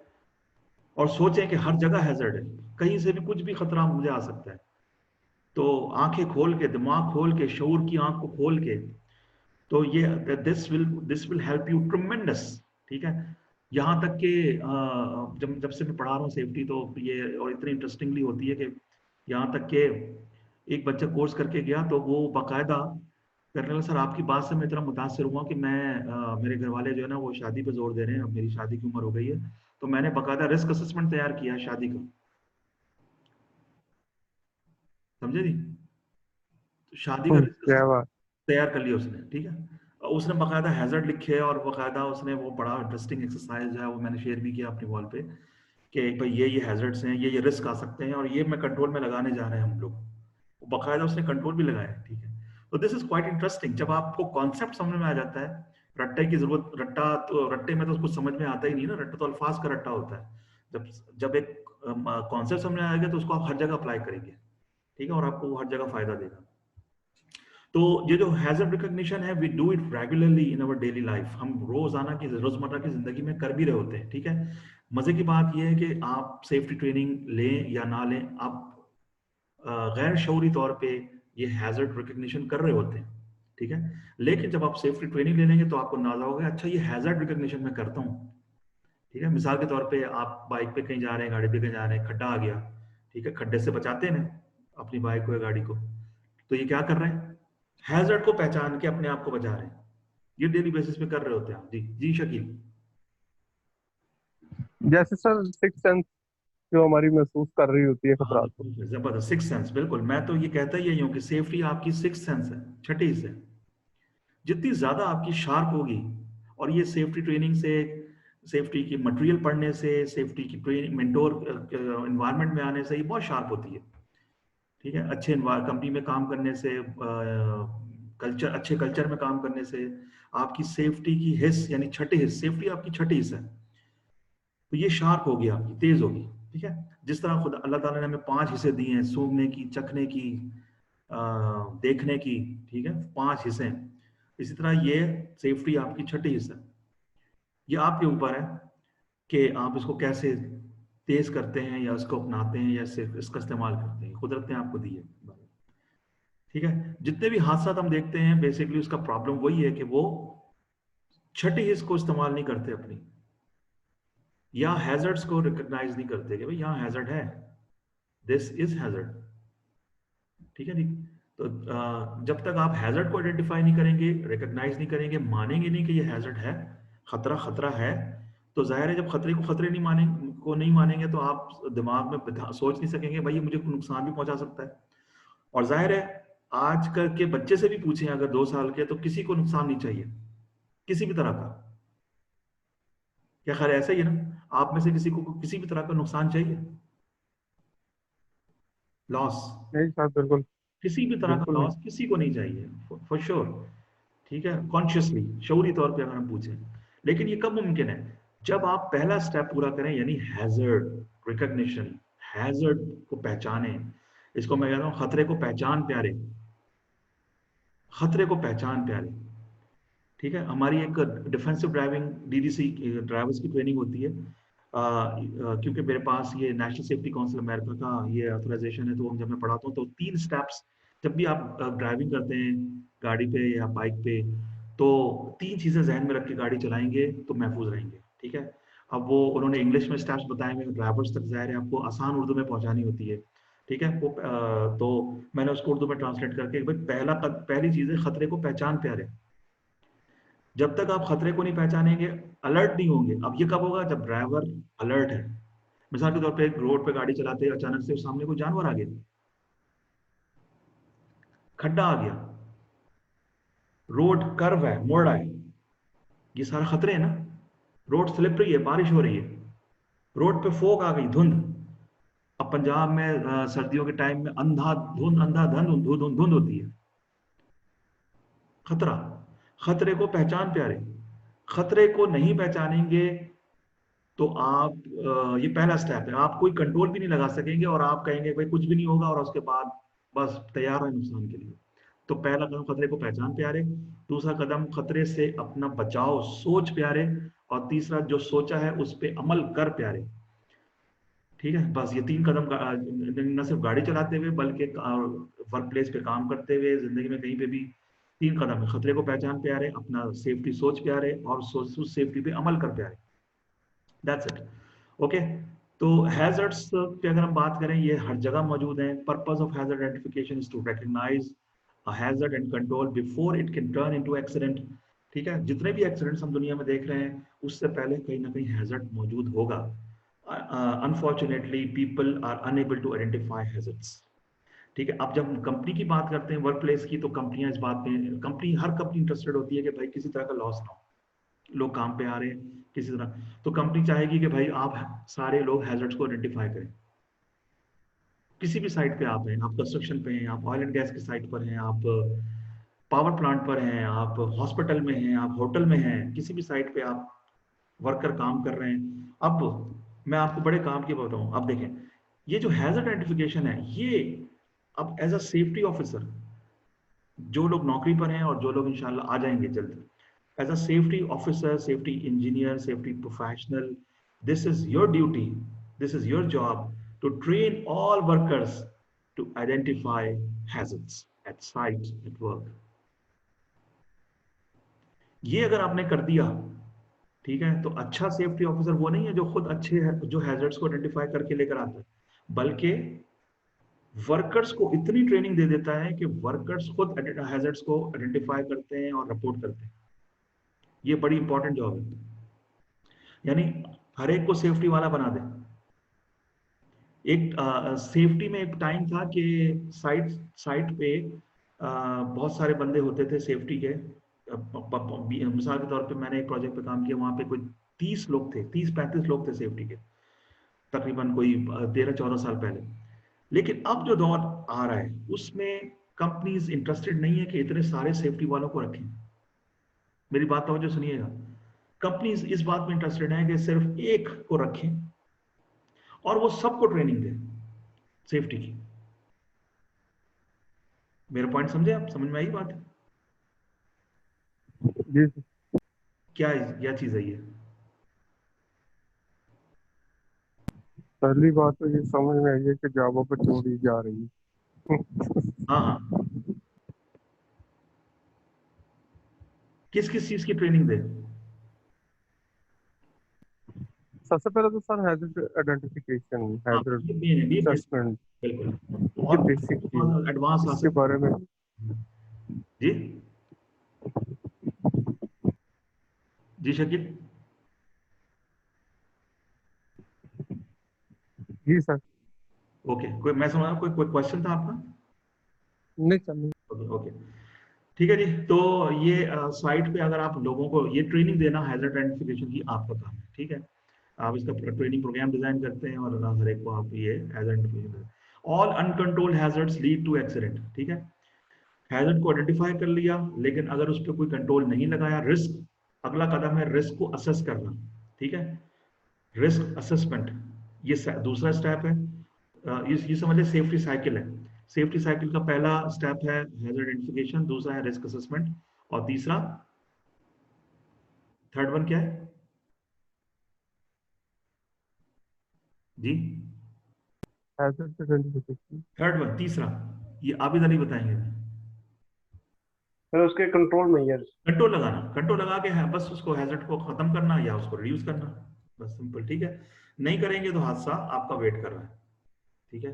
Every workplace has a system in place of hazard identification reporting. They also reward on hazard reporting, ठीक है। आप सबकी साइट्स पे हैं हैजर्ड रिपोर्टिंग के सिस्टम? जी सर है, बल्कि हमारे तो वर्कर्स के लिए भी है, उनके लिए वीक में उनसे ये रिपोर्टिंग कलेक्ट की जाती है कि आप लोगों ने क्या हैजर्ड देखा और क्या रिस्क देखा अपनी साइट पे। Very good. अच्छा, कुछ साइट्स पे तो ये भी है, मैं आपको बड़ी इंटरेस्टिंग बात शेयर करूं, क्योंकि मैं ऑर्गेनाइजेशन कंपनीज में ट्रेनिंग के लिए जाता रहता हूँ। एक इंटरेस्टिंग साइट पे मैं गया, वहां पे टारगेट उन्होंने दिया हुआ है तमाम वर्कर्स को डेली कम से कम 3 नियर मिस लाने का, कम से कम 3। अगर नहीं लाए तो वो उनको कहते हैं कि भाई आप समझ लो कि आपने काम ही नहीं किया। नाउ थोड़ा सा डिस्कस करते हैं, इज दिस राइट? कम से कम 3 नियर मिस। नहीं सर, ये आप फोर्सली अगर बोलेंगे ना तो मीन्स से वो जॉब से हटके इन चीजों के लिए में चले जाएंगे, और ये थोड़ा इंक्रीज कर देगा इन चीजों का हैजार्ड्स और रिस्क को। हाँ, वो देखें, वो मिस स्टेटमेंट भी कर सकते हैं, गलत बयानी भी कर सकते हैं, क्योंकि कंपनी ने टारगेट दिया है।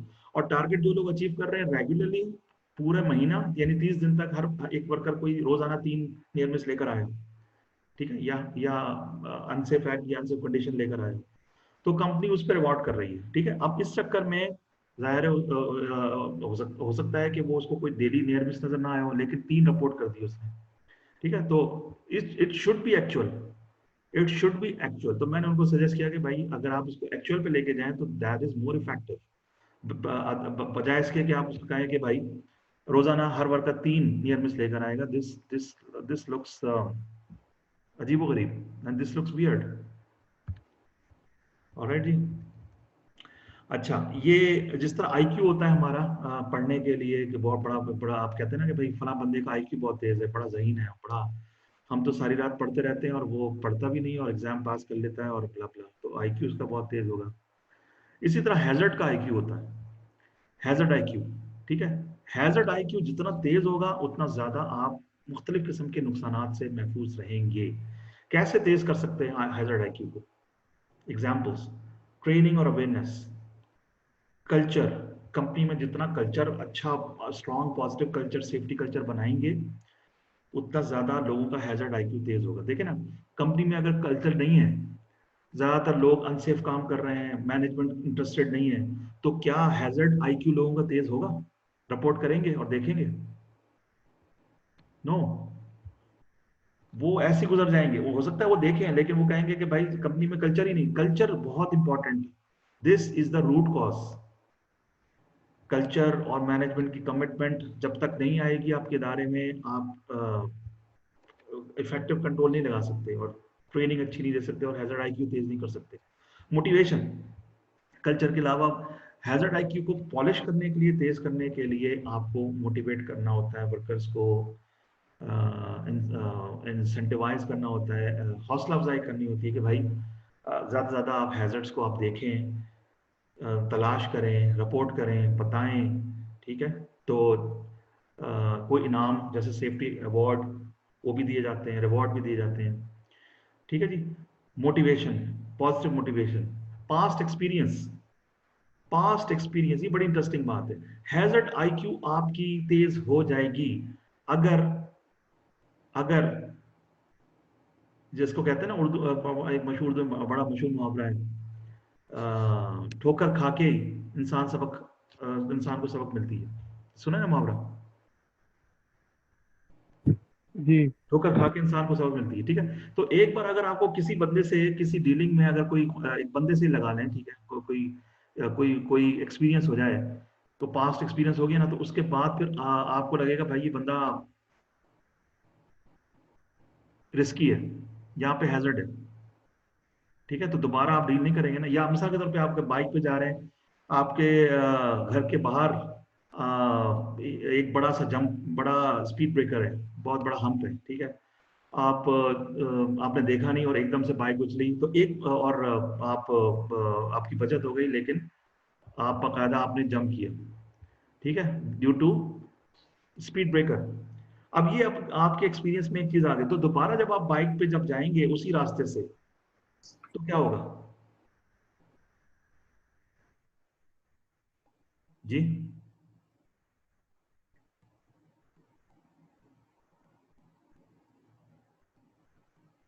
मेरी आवाज आ रही है? जी आ रही है सर। हाँ, दोबारा जब उस बाइक पे उसी रास्ते पे जाएंगे जहां पे आपको चोट लगी थी, तो अब क्या होगा? सर एहतियात करेंगे ना, क्योंकि पास में हम उसी स्पीड ब्रेकर पे हुआ तो नेक्स्ट टाइम केयर करेंगे तो ताकि वो फिर से ना हो। जी, great, wonderful. Past experience, past experience, past experience का बड़ा इंपॉर्टेंट रोल है हैजर्ड आईक्यू को तेज करने में, कि हैजर्ड की पहचान में, रिकॉग्निशन में और आइडेंटिफिकेशन में, ठीक है जी। और इसके अलावा लास्ट पॉइंट है rules and regulation awareness and enforcement. Enforcement मैंने यहाँ पे नहीं लिखा हुआ, ये क्या चीज है? Rules and regulation awareness and enforcement. Sir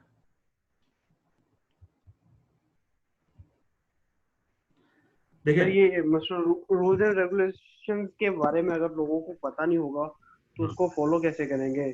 her company की जैसे एक जिम्मेदारी होती है कि अच्छे से अच्छे रूल्स बनाए जाएं ताकि उससे फॉलो करें। इन्फोर्समेंट का मीनिंग होता है कि उसे अप्लाई भी करवाएं, ये नहीं कि आप रूल बना के छोड़ दिया और उसको बाद में कोई फॉलो ना करे। Excellent, very good, very good. देखिए, अब जो भी रूल बनाए जाते हैं, क्यों बनाए जाते हैं?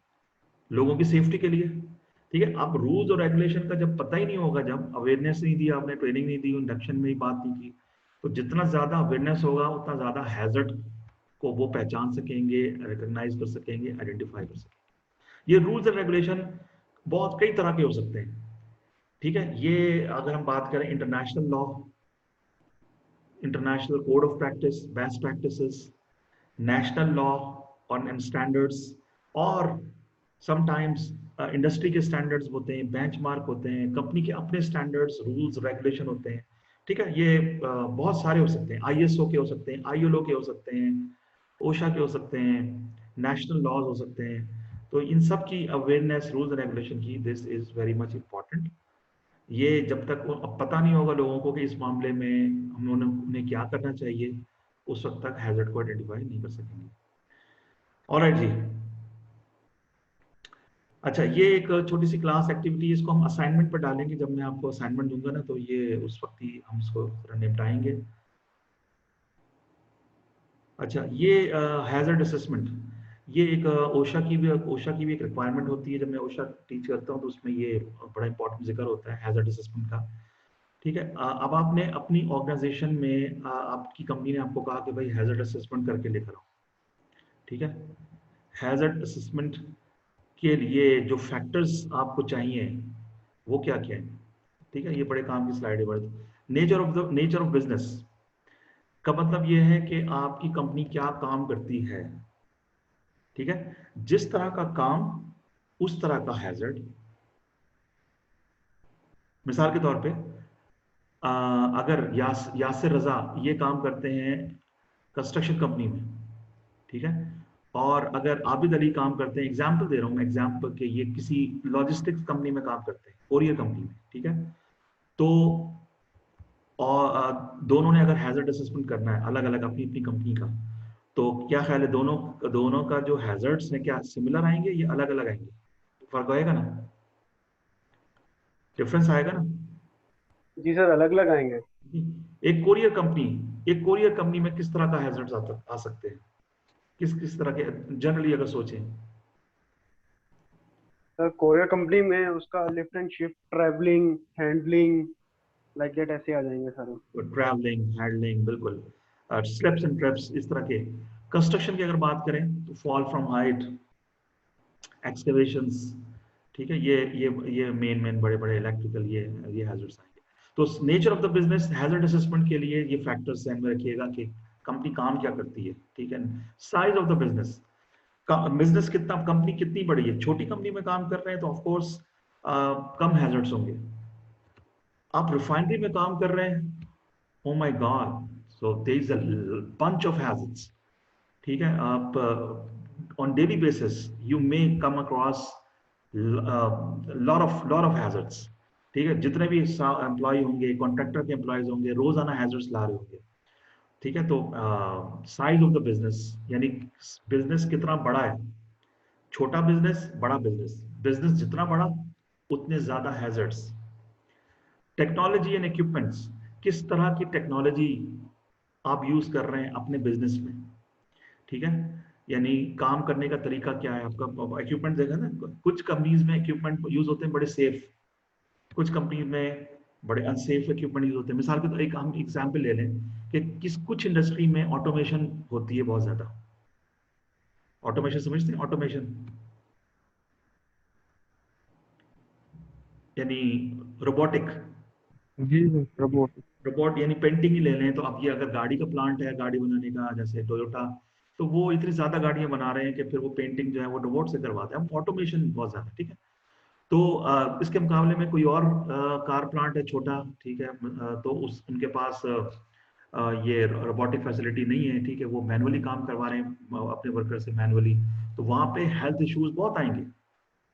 तो टेक्नोलॉजी और इक्विपमेंट किस नौयत का कंपनी में आपके यूज हो रहा है, उसका भी बड़ा इंपॉर्टेंट रोल है। ठीक है, कितनी सेफ टेक्नोलॉजी यूज हो रही है, कितनी मेंटेन टेक्नोलॉजी, कितनी लेटेस्ट टेक्नोलॉजी यूज हो रही है।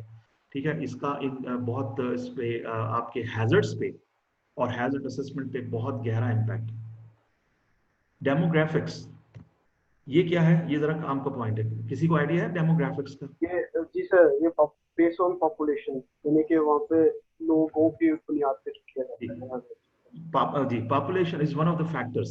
ठीक है, वन ऑफ द फैक्टर, यानी यहाँ पे आप एनालिसिस करेंगे डेमोग्राफिक्स में कि एज, इनकम, एथनिक ग्रुप, वही ना सर, मतलब का बर्थ रेशो, डेथ रेशो, जहाँ रेशो। ठीक है, एथनिक ग्रुप यानी यानी नस्ली तौर पे नस्ल कौन सी है, ठीक है, इन वर्कर्स की। ठीक, ये सारे एनालिसिस डेमो। जी जी बोले। मेरे सर मतलब वहाँ पे औरतें कितनी काम करते हैं, मर्द कितने काम करते हैं, बच्चे कितने काम करते हैं, पूरे डिसेबल पर्सन कितने हैं? Great, wonderful. प्रेग्नेंट प्रेग्नेंट औरतें कितनी हैं, ठीक है, ये इसको कहते हैं डेमोग्राफिक्स।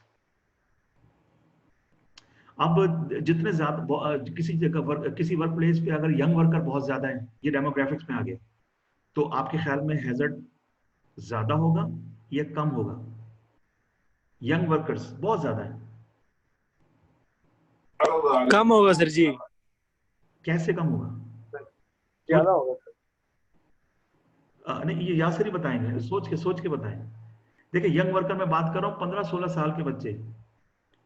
नहीं, मुझे लगा यंग सर यानी अबव 20। हाँ अच्छा, आपको लगा वो, ठीक है। टीन एज के बच्चे 15-16 साल, ठीक है, वहां पे बहुत ज्यादा है, ठीक है। तो हैजर्ड असेसमेंट जब आपकी होगी तो आपको पता है, आप निकालेंगे ज्यादा हैजर्ड, यानी ज्यादा कीड़े निकालेंगे, क्योंकि जो टीनेजर्स होते हैं उनका रिस्क परसेप्शन बड़ा कमजोर होता है, ठीक है, बड़ी जल्दी वो रिस्क लेते हैं। आप देखिए ना, ये वन व्हीलिंग बाइक पे मुख्तलिफ करतब दिखाना, ये कौन करते हैं? ये मेच्योर्ड लोग तो नहीं करते, टीनेजर्स करते हैं, ठीक है, और फिर हादसे का शिकार भी होते हैं। तो एक छोटी सी एग्जाम्पल है, ठीक है। इसके अलावा फिर आपने ये स्टडी करना कि आपके जो वर्कर्स हैं ये कौन से बैकग्राउंड से आए। मिसाल के तौर पे आपकी साइट पे यासिर के से पूछ लें कि भाई मिसाल के तौर पे एक ऐसे मुल्क से लोग आए हैं जहाँ पे बहुत ज्यादा गुर्बत है और वहां पे सेफ्टी कल्चर नाम को भी नहीं है, एग्जाम्पल ले लेते हैं, ठीक है, कोई तो अब वो जब आपकी साइट पे ज्यादा है तो फिर ये एक फैक्टर है हैजर्ड असेसमेंट में। इसकी स्टडी, इसको जब तक आप अच्छी तरह स्टडी नहीं करेंगे डेमोग्राफिक्स अपनी साइट के, ठीक है, पॉपुलेशन जो आपके वर्कर्स हैं उनकी उनके डिफरेंट जावियों से स्टडी एनालिसिस कि भाई इनका इन एज ग्रुप क्या है, इनकम ग्रुप क्या है, एजुकेशन लेवल क्या है, मेंटल लेवल क्या है, साइकोलॉजिकल लेवल क्या है, ये आपके डेमोग्राफिक्स में आ गई। और जियोग्राफिक्स, जियोग्राफिक्स नाम से जाहिर है, ठीक है, कि आपका बिजनेस किन किन कंट्रीज में है, ठीक है, किन किन रीजन्स में है, किन किन इलाकों में है। तो हर इलाके के अपने एक हैजर्ड्स होते हैं या सामने आते हैं, ठीक है। तो जितनी ज्यादा जियोग्राफी में वो है तो उतनी ज्यादा आपका उसका इम्पैक्ट आपको हैजर्ड पे मिलेगा। तो ये है जी कहानी हैजर्ड असेसमेंट की। जो आपका हैजर्ड असेसमेंट होता है आपकी कंपनी का, साइट का, वो डिपेंड करता है nature of the business, size of the business, technology क्या यूज कर रहे हैं, demographics of your work place of your workers and geographics of your work place. अच्छा जी, हैजर्ड हमारा टॉपिक चल रहा है, ऑक्यूपेशनल हैजर्ड्स की क्लासिफिकेशन की अगर हम बात करें, ये बड़ी काम की स्लाइड है, जरा तवज्जो सुनिएगा, देखिएगा। हमने इसको 6 ग्रुप्स में इसको क्लासिफाई किया है, ऑक्यूपेशनल हैजर्ड्स को 6 कैटेगरीज में, ठीक है। बारी बारी अब देखते हैं। पहली कैटेगरी मैकेनिकल, मैकेनिकल, ठीक है, नाम से जाहिर है मैकेनिकल हैजर्ड्स। ये वर्क, प्योरली वर्क प्लेस की बात हो रही है, एक साइट की, वर्क साइट की। मैकेनिकल हैजर्ड से आपके जहन में कि कौन सा हैजर्ड आ रहा है, कोई एग्जांपल? सर जितनी साइट पे मशीनरीज होती है उसका भी। ग्रेट, जितनी भी मशीनरी, ठीक है, जितनी भी machinery, that is for example plant के हैजर्ड्स, मशीनरी के हैजर्ड्स, ठीक है जी, फोर्कलिफ्ट का हैजर्ड, ये सारा आपका मैकेनिकल हैजर्ड हो गया। क्रेन का हैजर्ड। अच्छा जी, फिजिकल,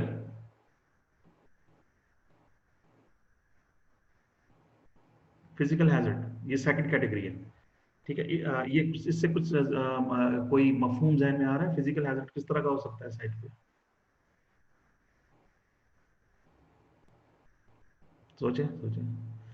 देख, मैं आपको एक क्लू देता हूँ, हिंट देता हूँ। ये निकला है फिजिक से। फिजिक, फिजिक किसे कहते हैं? फिजिक, मैं आपको स्क्रीन पे देखें, इशारा करता हूँ, ठीक है, ये फिजिक। फिजिक किसे कहते हैं? जिस्मानी तौर जिस्मानी, बिल्कुल, वेरी गुड। आप जिस्मानी से सोचेंगे फिर ये किस तरह के हैजर्ड की बात हो रही होगी? वो तमाम हैजर्ड्स, वो तमाम हैजर्ड्स, ठीक है, वो तवज्जो सुनिएगा, वो तमाम हैजर्ड्स जिनसे वर्कर्स को की बॉडी इम्पैक्ट पे इम्पैक्ट आए, वर्कर्स की बॉडी अफेक्ट हो, ठीक है, यानी फिजिकली हर्ट हो, वो तमाम फिजिकल हैजर्ड्स की कैटेगरी में आते हैं। फॉर एग्जांपल मैं आपको एक बताऊंगा, फिर आप बताइएगा। फॉल फ्रॉम हाइट, ऊपर से गिरना, ठीक है, ऊपर से गिर के बंदा जख्मी हो गया, ठीक है, ये अब देखिए उसकी बॉडी को नुकसान पहुंचा ना, बॉडी पे चोट लगी, फिजिकल हैजर्ड। जी। ठीक है, अब आप बताइए और कोई और। सर जमीन के ऊपर पानी होना, उसकी वजह से स्लिप हो के आपका सर जमीन से लगना। Very good, slips and trips, ये भी फिजिकल हैजर्ड। वंडरफुल। और एक दो और भी, जितनी भी हैजर्ड जिनके नतीजे में ह्यूमन बॉडी पे इम्पैक्ट आए, all those are physical hazards. ठीक है जी। करंट लगा वर्कर को, बॉडी इफेक्ट हुई, इम्पैक्ट इलेक्ट्रोक्यूशन, बॉडी पे लगा, ठीक है, दिल की धड़कनें बंद हो सकती है उसमें, फिजिकल हैजर्ड। ठीक है, ये सारे इसके कैटेगरी में आते हैं। तीसरी कैटेगरी पे चलते हैं, इन्वायरमेंटल। इन्वायरमेंटल नाम से जाहिर है, ये किस तरह के हैजर्ड हो सकते हैं? तो वातावरण से रिलेटेड माहौलियात, यानी कि एयर पोल्यूशन, डस्ट, आबहवा कैसी है, वेदर कैसा है, वहाँ पे सुनामी वगैरह कुछ ज्यादा नहीं आते। हाँ जी, टेम्परेचर, बहुत तेज हवा में काम करना। आप अगर सऊदीया में खासतौर पे जो हमारे स्टूडेंट्स, ठीक है, वो दूर दराज साइटों पे काम कर रहे हैं, रमल का तूफान आता रहता है, ठीक है, मैंने खुद एक ऐसे साइट पे काम किया जहाँ 24 घंटे रमल तूफान आता रहता है, हमेशा परेशानी। तो ये इन्वायरमेंटल हैजर्ड। ठीक है, शदीद बारिश, तूफान, शदीद गर्मी, शदीद सर्दी, ठीक है, कुछ इलाकों में बड़ी शदीद सर्दी होती है, और शदीद सर्दी में काम करना ये हैजर्ड है कि नहीं? टेम्परेचर, ठीक है, तो ये भी एक हैजर्ड है। फिर लाइटिंग, ठीक है, लाइटिंग, प्रॉपर लाइटिंग अरेंज करके देना, ये भी, अगर प्रॉपर लाइटिंग नहीं है वर्क प्लेस पे, अंधेरा है, अंधेरे में आप कह रहे हैं वर्कर काम करे, it's a hazard, this is environmental hazard, हादसा हो सकता है। ठीक है जी, क्लियर? ये हो गई तीसरी कैटेगरी। चौथी category, organisational hazard. Organisational hazard, कुछ ध्यान में आ रहा है क्या हो सकता है ये हैजर्ड ऑर्गेनाइजेशनल?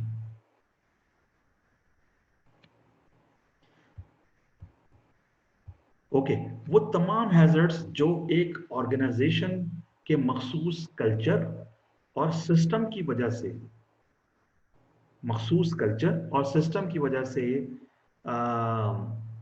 एम्प्लॉय को हर्ट करें, नुकसान पहुंचाएं, जिसकी जिम्मेदार ऑर्गेनाइजेशन है, उसका सिस्टम है, उसका कल्चर है, that all are organisational hazards. Example, pressures, job pressures, stress, depression. अब वर्कर अगर बहुत ज्यादा डेडलाइन दी जाए, एक काम जो कि 6 दिन में होना है, बॉस कहे कि भाई मुझे 1 दिन में चाहिए, होते हैं ना बॉसेस ऐसे, तो क्या होगा? वर्कर आएगा स्ट्रेस में, जब स्ट्रेस में आएगा तो क्या हादसा हो सकता है कि नहीं? यस, एक्सीडेंट कैन हैपन, और होते हैं। ठीक है, इसकी सबसे बड़ी मिसाल ड्राइवर्स। ठीक है, ड्राइवर से आप अगर आप नॉर्मली 8 घंटे की ड्यूटी नहीं लेते, इससे ज्यादा, एक ड्राइवर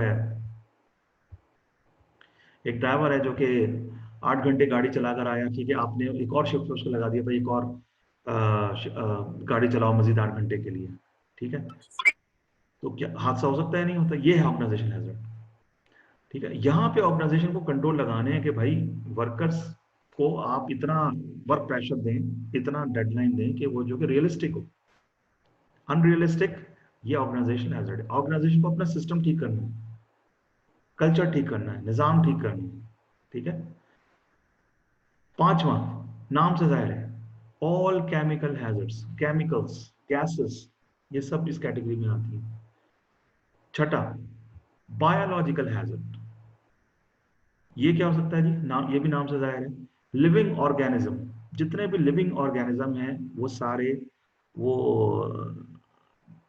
चाहे इंसानी आंख से आप देख सकते हो या ना देख सकते हो, ये सारे बायोलॉजिकल हैजर्ड्स हैं। जो इंसानी आंख से देख सकते हैं उनकी एग्जांपल, डॉग्स, स्ट्रे डॉग्स, चूहे, ठीक है, ये भी बायोलॉजिकल हैजर्ड है। और जो इंसानी आंख से ना देख सकते हो वो क्या है?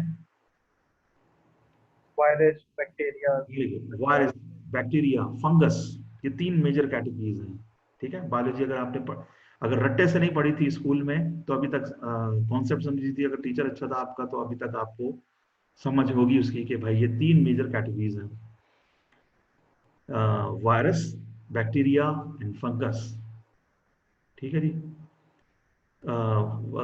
बैक्टीरिया, वायरस और फंगस। वायरस की बेस्ट एग्जांपल हम आप आजकल जो हम जिसको भुगत रहे हैं, पूरी दुनिया भुगत रही है, कोविड-19 इज अ वायरस। ठीक है, और हेपेटाइटिस, ये भी वायरस है। Hepatitis B, A, B, C, cancer, not cancer, AIDS, HIV।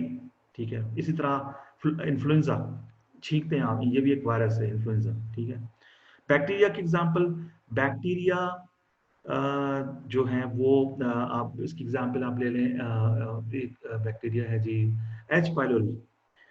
H pylori bacteria basically मैदे में आ जाता है, जिससे आपके मैदे में गड़बड़ होती है और इवन खून भी आना शुरू हो जाता है।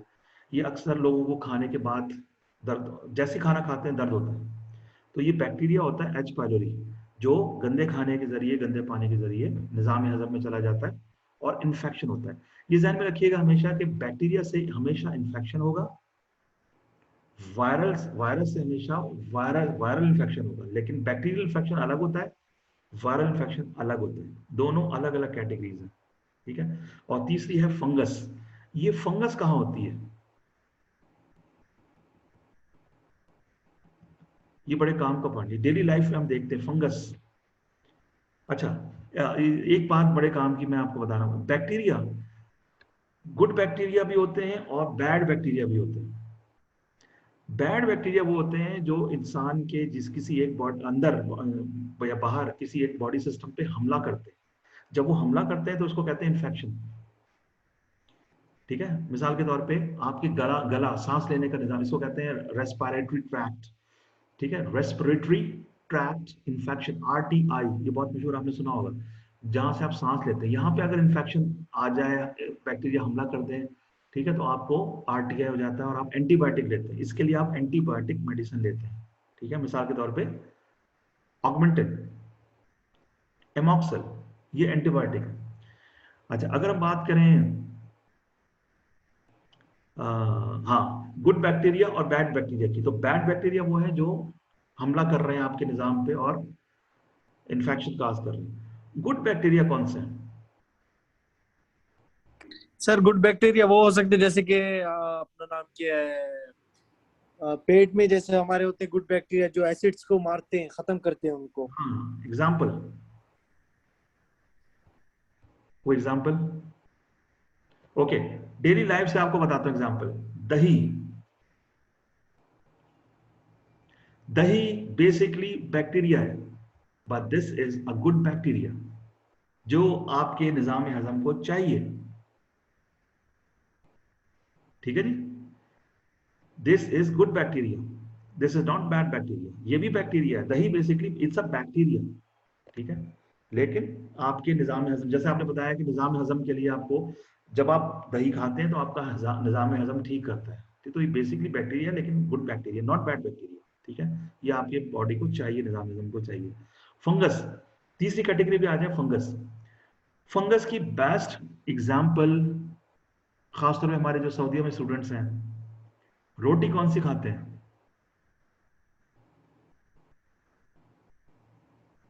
रोटी खाते हैं ना, रोटी को वो कौन सी खाई जाती है सऊदीया में? वही सर, खमीरे आटे की हो जाता है ना, हाँ, खुबज, खुबज, खुबज जो है ना, बेस्ट, दिस इज फंगस। ये खमीरी रोटी जो है, दिस इज फंगस। आटे को रख दें फ्रिज के बगैर रात को, गर्मी में, और सुबह उठेंगे फंगस लगेगी, उसको खमीरी लगा होगा। ठीक है, तो ये खुबज क्या है? This is fungus, but this is good fungus, this is not bad fungus. तो ये गुड फंगस है। लेकिन जो बैड फंगस है, बैड फंगस आपके निजाम में, बॉडी के डिफरेंट निजामों पे हमला करती है और आपको नुकसान पहुंचाती है, और उससे आपको इचिंग, खारिश होती है, रेडनेस आ जाती है। ठीक है, एग्जाम्पल, बैड फंगस की बेस्ट एग्जाम्पल देखें, ध्यान में रखिएगा, फंगस कहां होती है? जहां नमी होती है, नमी, गीलापन, बारिश, नमी, गीलापन, बारिश। एग्जाम्पल, नदी नालों के किनारे पे आपने देखा होगा हरे कलर की एक काई उग जाती है, ये फंगस है। इंसानी जिस्म में जब आप गर्मियों का मौसम चल रहा है, बड़ी शदीद गर्मियां, अगर आप अंडरगारमेंट्स अपने अंडरवेयर चेंज नहीं करते, अगर से फॉर एग्जांपल, ठीक है, just just as a killing point, 2 weeks तक, 3 वीक्स तक, 4 वीक्स तक चेंज नहीं करते, तो क्या होता है?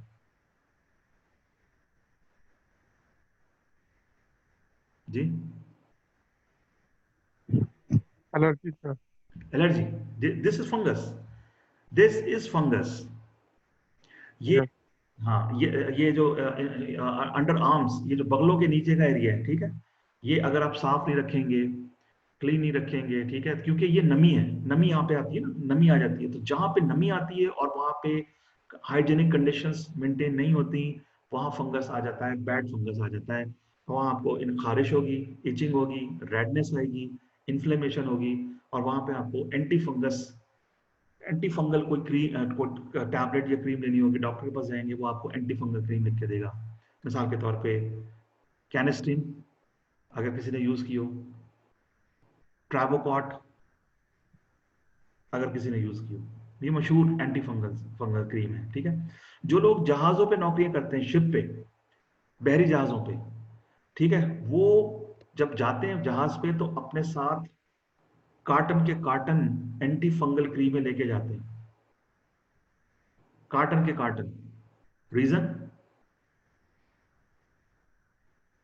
जी रीजन सर, ये वैसे मैंने लाइव नमी देखा होती है भी है ज्यादा। कि हमारे पास ये शिप आती है ना, तो उनकी बेसिक रिक्वायरमेंट यही होती है कि हमको इससे रिलेटेड मेडिसिन चाहिए ना, या क्योंकि वो 24 घंटे पानी में रहना होता है ना उनको, तो यस, वहां पे ये ज्यादा होता है। बिल्कुल 24 घंटे पानी में है, नमी है, पानी में, हवा में नमी होती है। हवा में नमी होती है, तो वो दे आर, वो जो रिस्क फैक्टर्स हैं फंगस के डेवलप होने के, bad fungus that are more higher than those who are working on the land side, ठीक है। तो ये बड़े काम का पॉइंट है, ध्यान में रखिएगा, सारे नॉलेज पॉइंट बड़े काम के हैं। ये आपके, जब नॉलेज आपको मिलती है, आपको कॉन्फिडेंस आता है, तो ज्यादा कॉन्फिडेंस आप बात कर सकते हैं, दैट गिव्स यू कॉन्फिडेंस। ठीक है जी, क्लियर है? क्लासिफिकेशन ऑफ हैजर्ड्स, मैकेनिकल है, फिजिकल है, एनवायरमेंटल है, जी सर। हमने यस। ये this is wonderful sort of knowledge. इस पे हम आपको असाइनमेंट वगैरह भी देंगे और जरा क्लैरिटी आ जाएगी आपको आगे जाके इंशाल्लाह। अच्छा, ये तो हो गया आपके समझ ले सेफ्टी हैजर्ड्स की क्लासेस, ठीक है, क्योंकि हेल्थ एंड सेफ्टी का कोर्स है, हेल्थ के बगैर चीजें कंप्लीट नहीं होगी। कुछ एग्जांपल्स हम लेते हैं ऑक्यूपेशनल हेल्थ की, ठीक है, एग्जांपल हेल्थ, ऑक्यूपेशनल हेल्थ के हैजर्ड्स की एग्जांपल।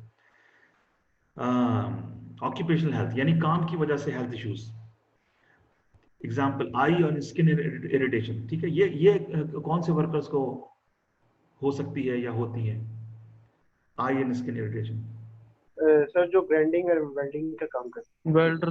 वेल्डर्स, खास और वेल्डर्स, ठीक है, उनकी आंखों में अगर आप देखें आंखें लाल हो जाती हैं अगर वो प्रॉपर शर्ट का वो नहीं पहनते, ठीक है जी। स्किन इरिटेशन, तो ये जो पेंटिंग का या केमिकल से रिलेटेड जो काम करते हैं। केमिकल इंडस्ट्री में काम कर, अगर वो प्रॉपर कवरऑल ना पहने, ग्लव्स ना पहने, ठीक है, तो वो अगर आप वो केमिकल्स को केमिकल हैंडलर्स, तो वो केमिकल्स उनकी स्किन पे अफेक्ट होंगे और स्किन इम्पैक्ट, इसको कहते हैं एब्जॉर्प्शन, ठीक है, वो होना शुरू हो जाएगा। केमिकल्स 4 रूट से इंसानों को नुकसान पहुंचाते हैं, 4 रूट्स, ठीक है, मैं अभी सिर्फ बता रहा हूँ, फिर इंशाल्लाह बताता हूँ, ठीक है। मैं डेमो करके बताता हूँ, आप जैसे मैं सिर्फ मैं इशारा दूंगा आपको, स्क्रीन पे देखिएगा और आप समझ जाएंगे, आप बताएंगे ये क्या चीज है। सूंघने से इनहेलेशन। इनहेलेशन, इनहेल करना। अब आप किसी, अगर कहीं पे पेंट हो रहा हो, वहां जाके खड़े हो, तो कितनी देर खड़े रह सकते हैं? प्रॉब्लम होगी ना, क्योंकि केमिकल, पेंट में केमिकल है, लेड है, सीसा है, ये जब इनहेल करेंगे तो ये केमिकल आपकी बॉडी में जाएगा, बॉडी में जाने से क्या होगा, आपको अस्थमा हो सकता है, अस्थमा। पेंटर हजरात, जिस अगर आप बात करें पेंटर हजरात, उनका मेडिकल सर्वेलेंस चेक करें ना, तो इन लोगों को अस्थमा डेवलप हो जाता है, सांस की बीमारियां, ठीक है।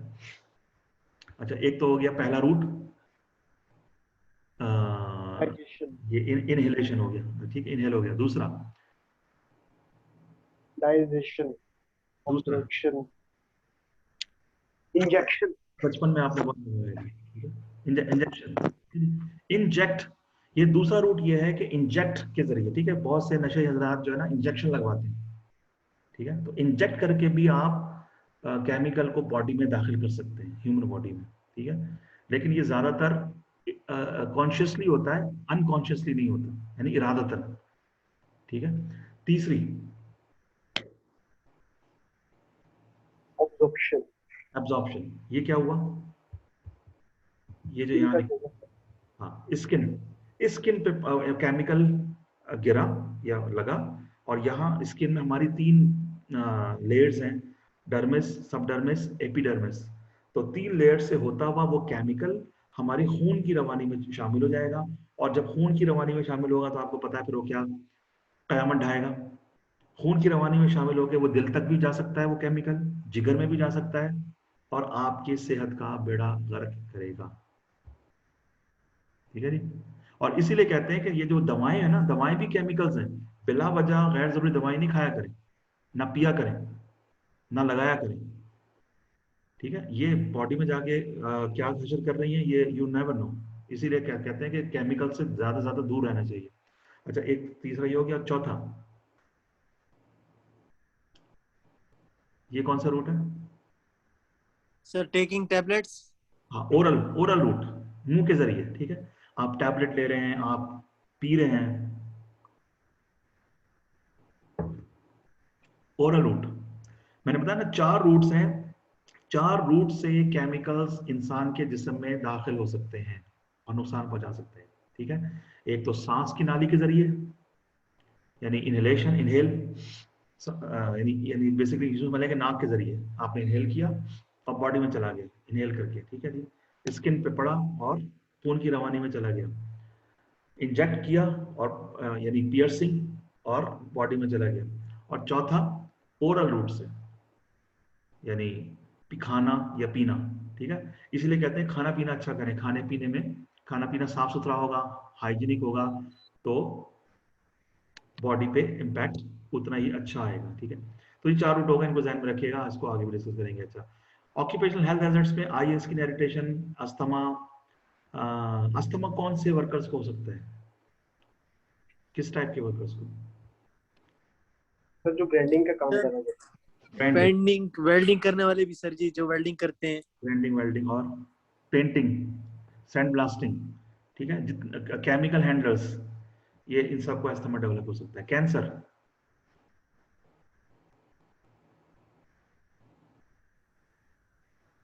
कैंसर वैसे एस्बेस्टॉस का जो काम करते थे पहले, एस्बेस्टॉस वेरी गुड, ये एक बहुत बड़ा फैक्टर है, कंस्ट्रक्शन में यूज होता है। इसके अलावा रेडियोग्राफिक टेस्टिंग, आरटी, ठीक है, अगर आपने आपका वास्ता पड़ा है अगर, तो आरटी करने वाले ये बहुत ज्यादा। रिसेंटली इसके परमिट अप्रूव करके था आरटी जी, रिसेंटली मैंने कहा अभी जस्ट मैं आरटी के परमिट अप्रूव किए हैं, मैंने कहा हमारी होती ना रेडियोग्राफी टेस्टिंग। अच्छा, तो ये इसका ये जो रिस्क है, ये तो you must be well aware कि ये जो कैंसर है, ठीक है, इनकी ये जो रेडियोग्राफर्स होते हैं, आप इनकी कितने महीने के बाद मेडिकल सर्वेलेंस करवाते हैं?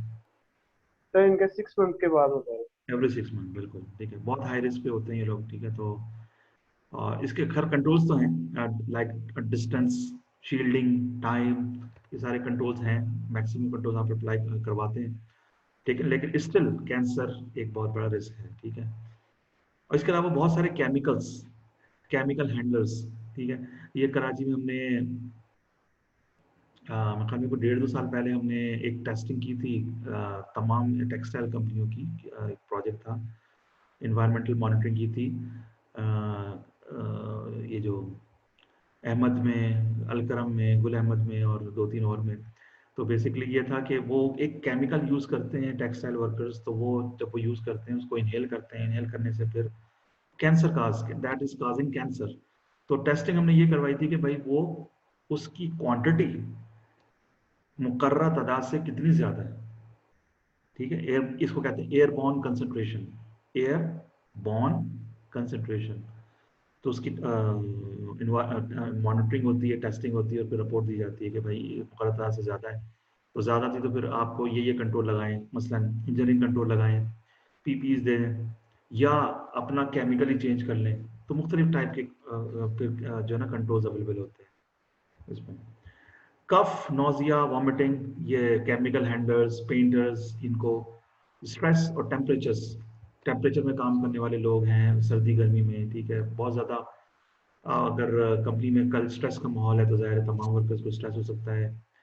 वेरियस इन्फेक्शंस, ठीक है, ये भी ऑक्यूपेशनल हेल्थ हैजर्ड्स। मिसाल के तौर पे कंपनी में खाना, जहाँ वर्कर्स को खाना दिया जाता है, अच्छा खाना नहीं दिया जा रहा, गंदा पानी दिया जा रहा है, तो मुख्तलिफ टाइप के उनको इन्फेक्शन डेवलप हो जाएंगे।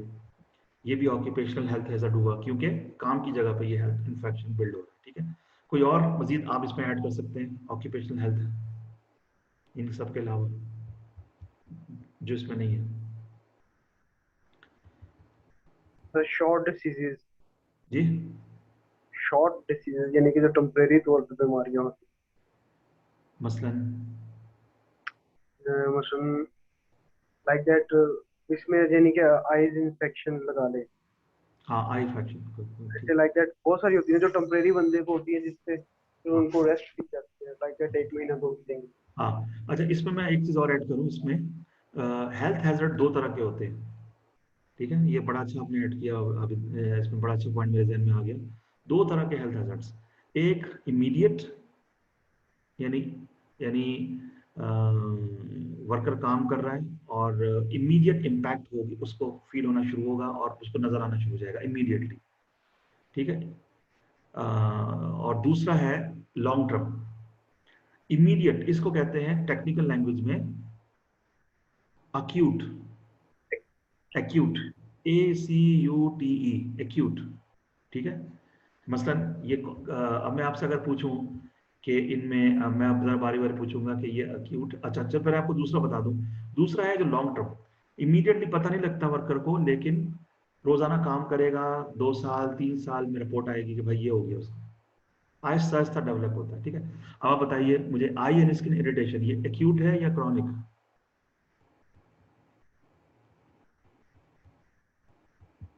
इरिटेशन जो है ना वो एक्यूट है। एक्यूट है, बिल्कुल, आई इरिटेशन स्किन दोनों एक्यूट है। Asthma, acute chronic? क्रॉनिक है। This is chronic, wonderful. Cancer? Chronic है। एब्सोल्युटली दिस इज क्रॉनिक, बहुत टाइम के बाद पता है, इवन एडवांस स्टेज, बिल्कुल लेटर स्टेज पे जाके जिसमें बंदे की डेथ करीब होती है, वो पता लगता है। कफ, नोजिया, वॉमिटिंग? तो कफ को छोड़ के ये दोनों क्रॉनिक है, और कफ एक्यूट भी हो सकती है, मतलब ये अगर आप इसका कॉमन इंग्लिश तो एक्यूट में चले जाते हैं। तो समझें, देखिए कफ किसे कहते हैं? खांसी को। नोजिया क्या है? नजला जुकाम। नो नो नो, मतली आना, मतली, ठीक है, ये केमिकल ज्यादा होता है, केमिकल हैंडलर्स को, जिस गैस के एनवायरनमेंट में गैस आपने इनहेल की तो एकदम से वर्कर को मतली फील होगी, मतली, ठीक है। मतली का बाद अगला स्टेज ही होता है वॉमिटिंग, उल्टी आना, कै आना, ठीक है। अब ये उल्टी आना, मतली आना, सर चकराना, खांसी होना, ये एक्यूट है या क्रॉनिक?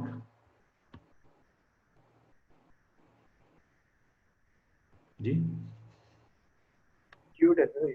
एक्यूट है, 100% एक्यूट है, इमीडिएटली इम्पैक्ट हो रहा है, ठीक है। तो ये थोड़ा सा डिफरेंस आपको जरा क्लियर होना चाहिए। स्ट्रेस सर एक्यूट है।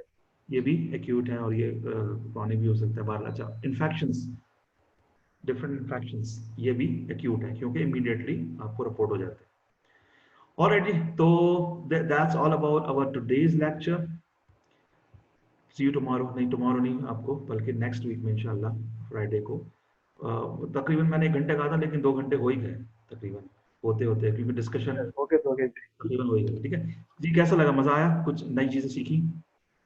जी सर, ऑफ कोर्स बहुत सारी लॉट ऑफ चीजें सीखी हैं। गुड, जबरदस्त जबरदस्त। शकील अहमद ने हमें ज्वाइन किया, बिल्कुल ये फ्रेश सियालकोट में पंजाब में होते हैं जी। कैसा लगा शकील आपको? जी सर, जबरदस्त सर, गुड, जबरदस्त, बहुत ज़्यादा नॉलेज मिल जाता है। चले और जो है ना, बस अप्लाई होनी चाहिए, और क्योंकि असल में जब तक आप चीज़ों को अप्लाई नहीं करते ना भूल जाते हैं, ठीक है। लेकिन हमारी कोशिश होती है एग्जाम्पल्स के साथ डिस्कस करें ताकि कॉन्सेप्ट आपको क्लियर हो जाए, ठीक है। आपके साथ इंशाल्लाह ओशा की अलग क्लास होगी सोन, उस पर मिलते हैं नेक्स्ट वीक के शुरू में। और मैं मेरी टाइम निकाल के मैं आपको असाइनमेंट भी देना शुरू करूँ ताकि आप इन्वॉल्व होना शुरू हुआ और दूसरे लोग भी। और दूसरा ये कि हमने ना इसमें रिकॉर्डिंग अब पहले हमने रखा था लेकिन बंद कर दिया, लाइव में ही आए, क्योंकि रिकॉर्डिंग हमने देना शुरू कर दिया, बताना शुरू कर दिया ना, तो फिर लाइव में लोग नहीं आएंगे। लाइव क्लास का मकसद बहुत हो जाएगा। ठीक है, तो ठीक है सर, वैसे लाइव ही होना चाहिए क्योंकि बहुत सारी चीजें ऑन स्पॉट जो हमें क्लियर नहीं है वो आपसे पूछ सकते हैं। रिकॉर्डिंग में क्या है, फिर आपसे कांटेक्ट करो, उसमें टाइम लॉस भी होता है। एग्जैक्टली, और इंटरेक्टिविटी इसमें बहुत होती है और बड़ी अच्छी डिस्कशन और हो जाती है, सवाल जवाब हो जाते हैं। और फिर आप लोग और लगे सर जी सर, सेफ्टी में क्या है ना सर, आप लाइफ में क्या है ना, इंसान का कॉन्फिडेंस बहाल होता है जैसे हम लोग बातें कर रहे हैं। और सेफ्टी जो है वो मतलब बेस ऑफ कॉन्फिडेंस है। अगर आप लोग कॉन्फिडेंस नहीं है तो सेफ्टी आपको कुछ बिल्कुल सही कहा आपने, ये सेफ्टी कॉन्फिडेंस से ज्यादा कुछ भी नहीं है, बिल्कुल। और ये कॉन्फिडेंस आपको देखिए, कुछ लोगों को कॉन्फिडेंस आता है बहुत सारे तजर्बे के साल के बाद, 10 साल के बाद, 12 साल के बाद। लेकिन आज का दौर है ये नहीं, आज साल 2 साल के बाद भी आप वो कॉन्फिडेंस ले सकते हैं जो पहले के लोग 10 साल में लेते थे। ठीक है, शर्त सर्टिफिकेट नहीं है या डिग्री नहीं है, शर्त अच्छी ट्रेनिंग है, अच्छे अच्छे ट्रेनर और मेंटोर के साथ। ये आप खुद इम्पैक्ट फर्क महसूस करते होंगे। ठीक है, तो हमारे यहाँ देखें फर्क है कि भाई लोग बस सर्टिफिकेट छाप के देना, ठीक है, ये कल्चर बहुत है। तो जो ट्रेनिंग लेते हैं और तजर्बेकार ट्रेनिंग से, जो कि कमिटेड होता है, पैशनेट होता है आपको सिखाने में, अपना तजर्बा ट्रांसफर करने में, ठीक है, तो आप उसके साथ बैठ के ज़्यादा कॉन्फिडेंस महसूस करते हैं। ये है ट्रेनिंग। ठीक है, इसके आप गवाह भी होंगे। तो इससे कॉन्फिडेंस आता है मुसलसल। इसके अलावा आप सेल्फ नॉलेज भी इंटरनेट को ब्राउज करते रहें, यूट्यूब पे वीडियोस देखते रहें, बुक्स आती हैं सेफ्टी पे, बुक्स सेफ्टी और सेफ्टी लीडरशिप्स पे बुक्स पढ़ें, वो भी आपका काफ़ी दिमाग खोलेंगी, वो भी मैं आपको रेकमेंड करूँगा। ठीक है, तो आज का यंगस्टर बहुत ज़्यादा शार्प है। वो लोग, वो जो पुराने पहले जनरेशन के लोग जो कि मैनेजर बनते थे या HSC सेफ्टी डायरेक्टर बनते थे 12-15 साल में, आज का यंगस्टर 4 से 5 साल में बन सकता है, टॉप मैनेजमेंट में जाके बैठ सकते हैं। ठीक है, लेकिन वो कैसे होगा? सीखना है आपने और विजन बड़ा करना है। आपके पास अगर विजन बड़ा नहीं होगा, सोच बड़ी नहीं होगी, ठीक है, आप मुख्तलिफ टॉपिक्स पे कॉन्फिडेंस के साथ बात ना कर सकते हो, तो कंपनी आपको टॉप पे नहीं बिठाएगी। ठीक है, टॉप पे बैठने वाले वो लोग वो होते हैं जिनकी सोच बड़ी होती है, जिनकी कम्युनिकेशन स्किल्स बड़ी जबरदस्त होती हैं। ठीक है, वो डायरेक्शन देते हैं कंपनी को, बस काम नहीं करते। ठीक है, टॉप पे बैठे हुए लोग काम नहीं करते बेसिकली, वो सिर्फ उनकी सोच होती है और डायरेक्शन होती है। ठीक है, तो अगर उस लेवल पे आपने पहुंचना है तो मुसलसल सीखते रहें, अपने आप को अपडेट करते रहें। और अपडेट करने का मतलब सर्टिफिकेट नहीं है, बल्कि आपसे हर टॉपिक पे बात हो सके, हर टॉपिक पे। ठीक है, और आपका दिमाग खुले और आपको लगे, आप लोग आपसे बात करें कि भाई किसी पर्सनालिटी से बात हो रही है, किसी लीडर से बात हो रही है, सेफ्टी लीडर से बात हो रही है। ठीक है, आपसे कहा जाए कि प्रेजेंट करें, आपसे कहा जाए बुक लिखें, आपसे कहा जाए ईमेल लिखें, you can do that. If you can do that confidently, skilfully, you are the leader, और कंपनी आपको जरूर कंसिडर करेगी विद इन द कंपनी, या कोई और कंपनी आपको हायर कर लेगी मैनेजमेंट जॉब्स के लिए या लीडरशिप पोजीशंस के लिए। ठीक है जी, तो that's all about for today's lecture. इंशाल्लाह नेक्स्ट वीक आपसे मुलाकात करते हैं। अपना बहुत ख्याल रखिएगा जी। अल्लाह हाफिज़, टेक केयर। ठीक है सर। अल्लाह हाफिज़। अल्लाह okay sir, take care, thank you so much. अल्लाह हाफिज़।